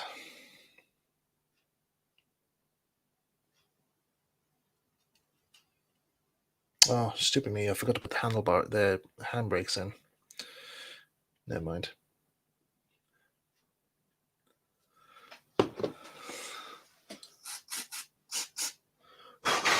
We'll put them in now. But yeah, that's the chain for the bell I put in. And again, like you said, the bell will be made later on. And oh, bugger. I just realized I forgot to put the windows in. The inside windows. You remember the ones we did earlier on? I knew there was something I'd forgotten. Okay. Should have done that there before I stuck the roof on. Never mind. There's a way we can get around these things. Actually, there is actually an easy way. I could just stick them in from underneath. Very easy. Okay. Let's get these windows put in. Okay, now, where's the first one? What's the first one there? Come on. Right.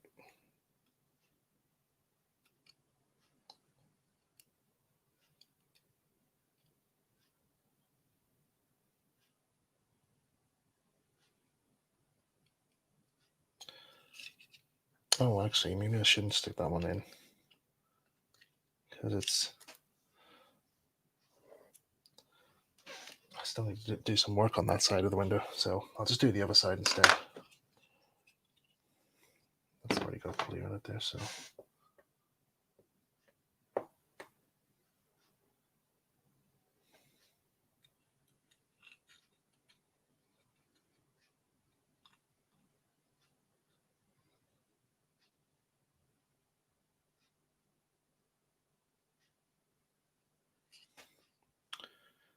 There you go. So that's, you'll just see them now just sticking out there. So it looks like as if they're open from the inside. Okay, so handbrakes. These shouldn't be too hard to make.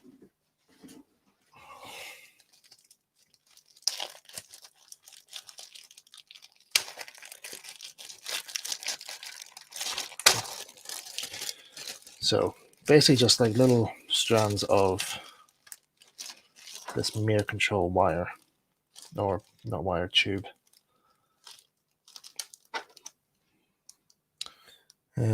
Doesn't say how long it's meant to be, so I'll just predict. Oop. Okay. Okay, just save that some of that clear for another time. Now, the pins are going to be used for the actual handles of the brake lever. So, what is the best way to do it, in my opinion?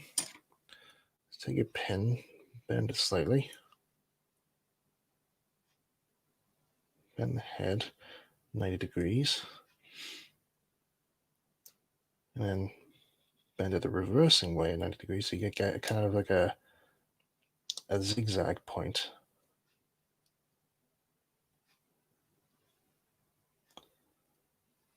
Like so. You can see that there.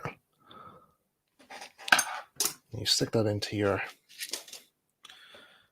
if we can get hold of it, your little Mercontrol tube. Thread it through very gently so you don't stab yourself.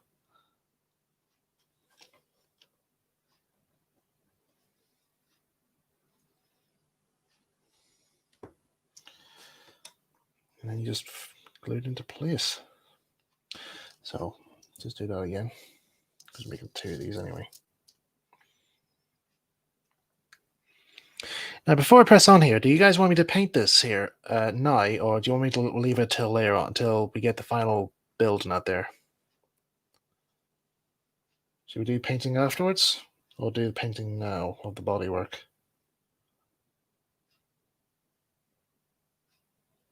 I'm fine with either choice.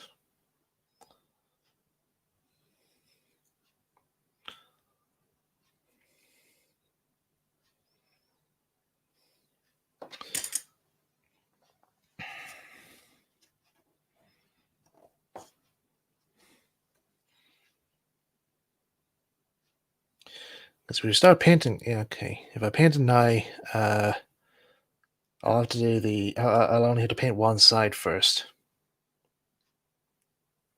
So put it to a vote there.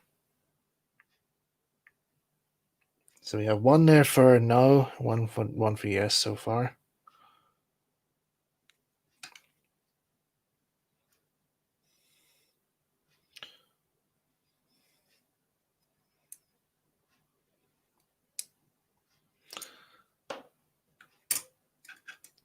Just one end or side to show us. Okay. All right, we'll do that. I'll do that then.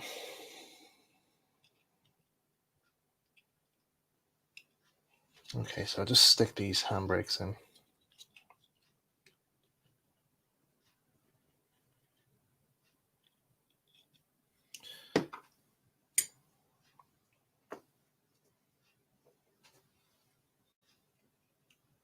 Oh, shoot.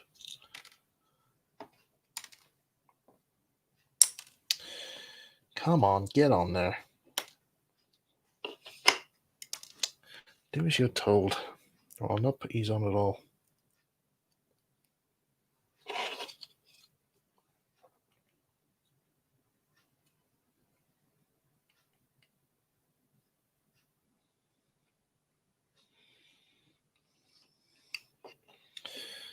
Okay. Right, some people are saying not to paint the model. Okay. Okay, well, then I'll not do it then, because then if I paint that and the underframe, it'll probably match up quite well, I suppose.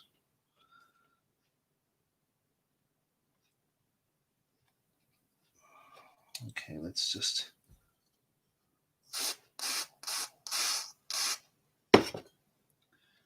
stick that in place. Is it gripping? Yes, it's gripped. Oh, so is the rest of them. Alright, so that's one handbrake in. Now for the other.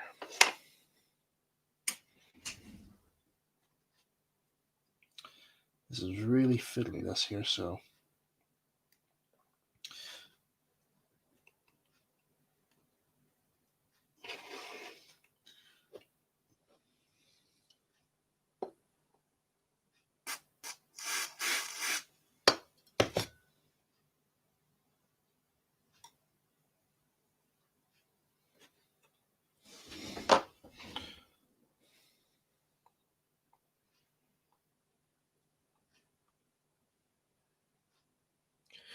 Right, so as I said, it's very tricky. It's very fiddly, this bit here. So only put the handbrakes in if you really want to put them in.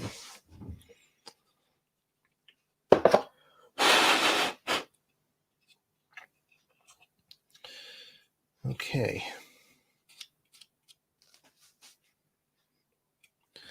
I'll just do a quick check over with the original model just in case I'd missed anything out.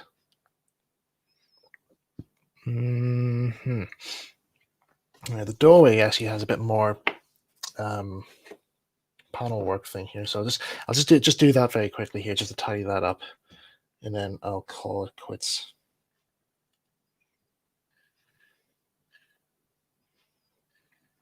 Call it quits for the unit.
Right.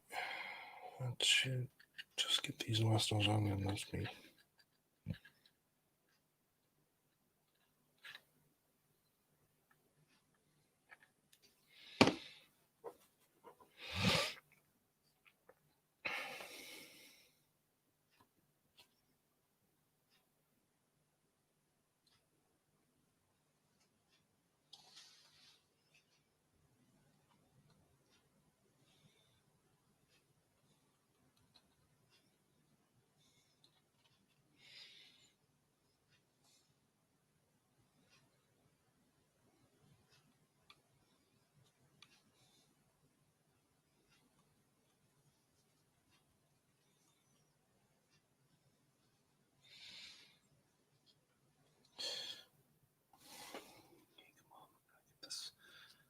I'll get this done. Come on. Oh, do behave.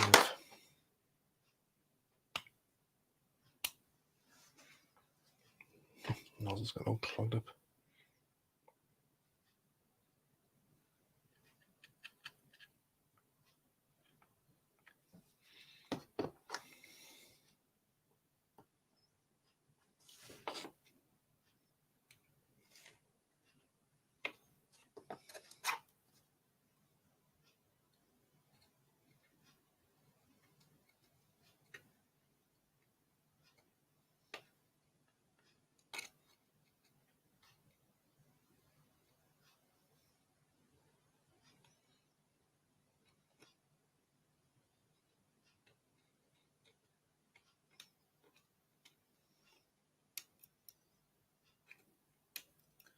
Sorry for the lack of talking here. I'm just trying to get these last bits in. Okay, this is the last one for now. Oh, come on, get on.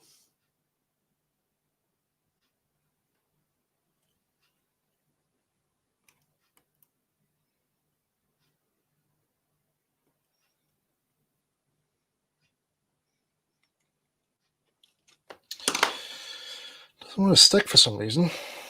Somehow the glue's probably dried up very quickly, or it's just, it is. Glue's just dried up very quickly.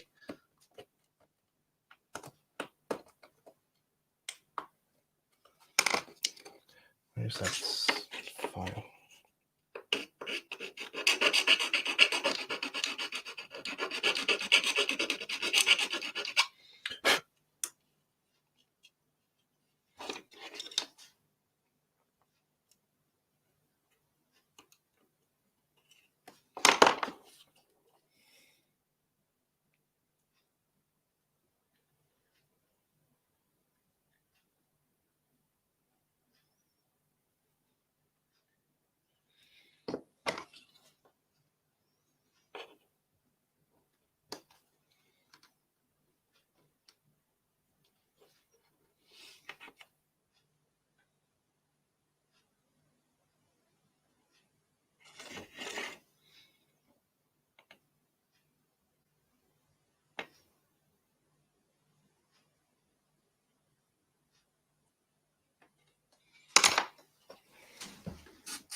Right. That appears to be it.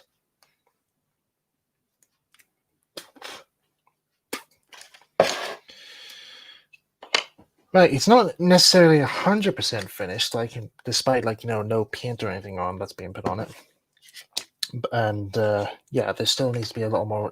I still have to do the paneling work for the other side and so forth. But that's pretty much most of this model of Toby for the bodywork, pretty much done. So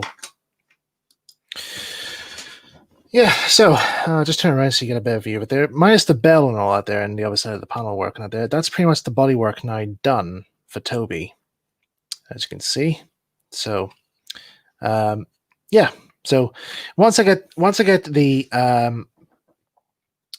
the brass sheet and all that there to make up the side skirts and see if I get the cowcatchers made up, then I'll do another live stream covering that. So I might have some stuff, maybe make some in advance, just to help speed things up. Really, I think that's probably the best way to do it.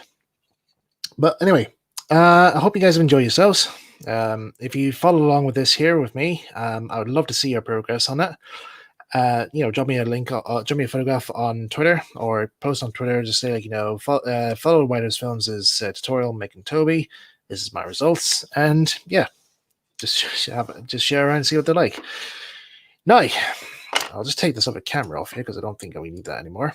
Okay, so that's pretty much it now for this week's Modeller's Corner. Next week we'll probably be back with the usual gang again. Maybe we might have a new modeler on board. We'll see who's available. But yeah, like I said, once I get to the brass sheet out there, we'll do another Toby build just to get the rest of this all made up. So there is one last thing I want to say here, is that if you remember earlier on during the stream, you might have forgotten by now, I said I have some important news. I said I had something special happened today, actually, which I was going to reveal to you guys, but I think the best way for me to do it is to actually, well, revert you guys to another video. And the video is now public. It's now public right now. It's all to do with branch line engines, a new update on branch line engines. If you want to check it out right now, straight from the stream, go right ahead and enjoy. So, guys, thank you so much for tuning into Modeller's Corner this week. I'll see you again next week, and all the best. Bye. Take care, and see you soon.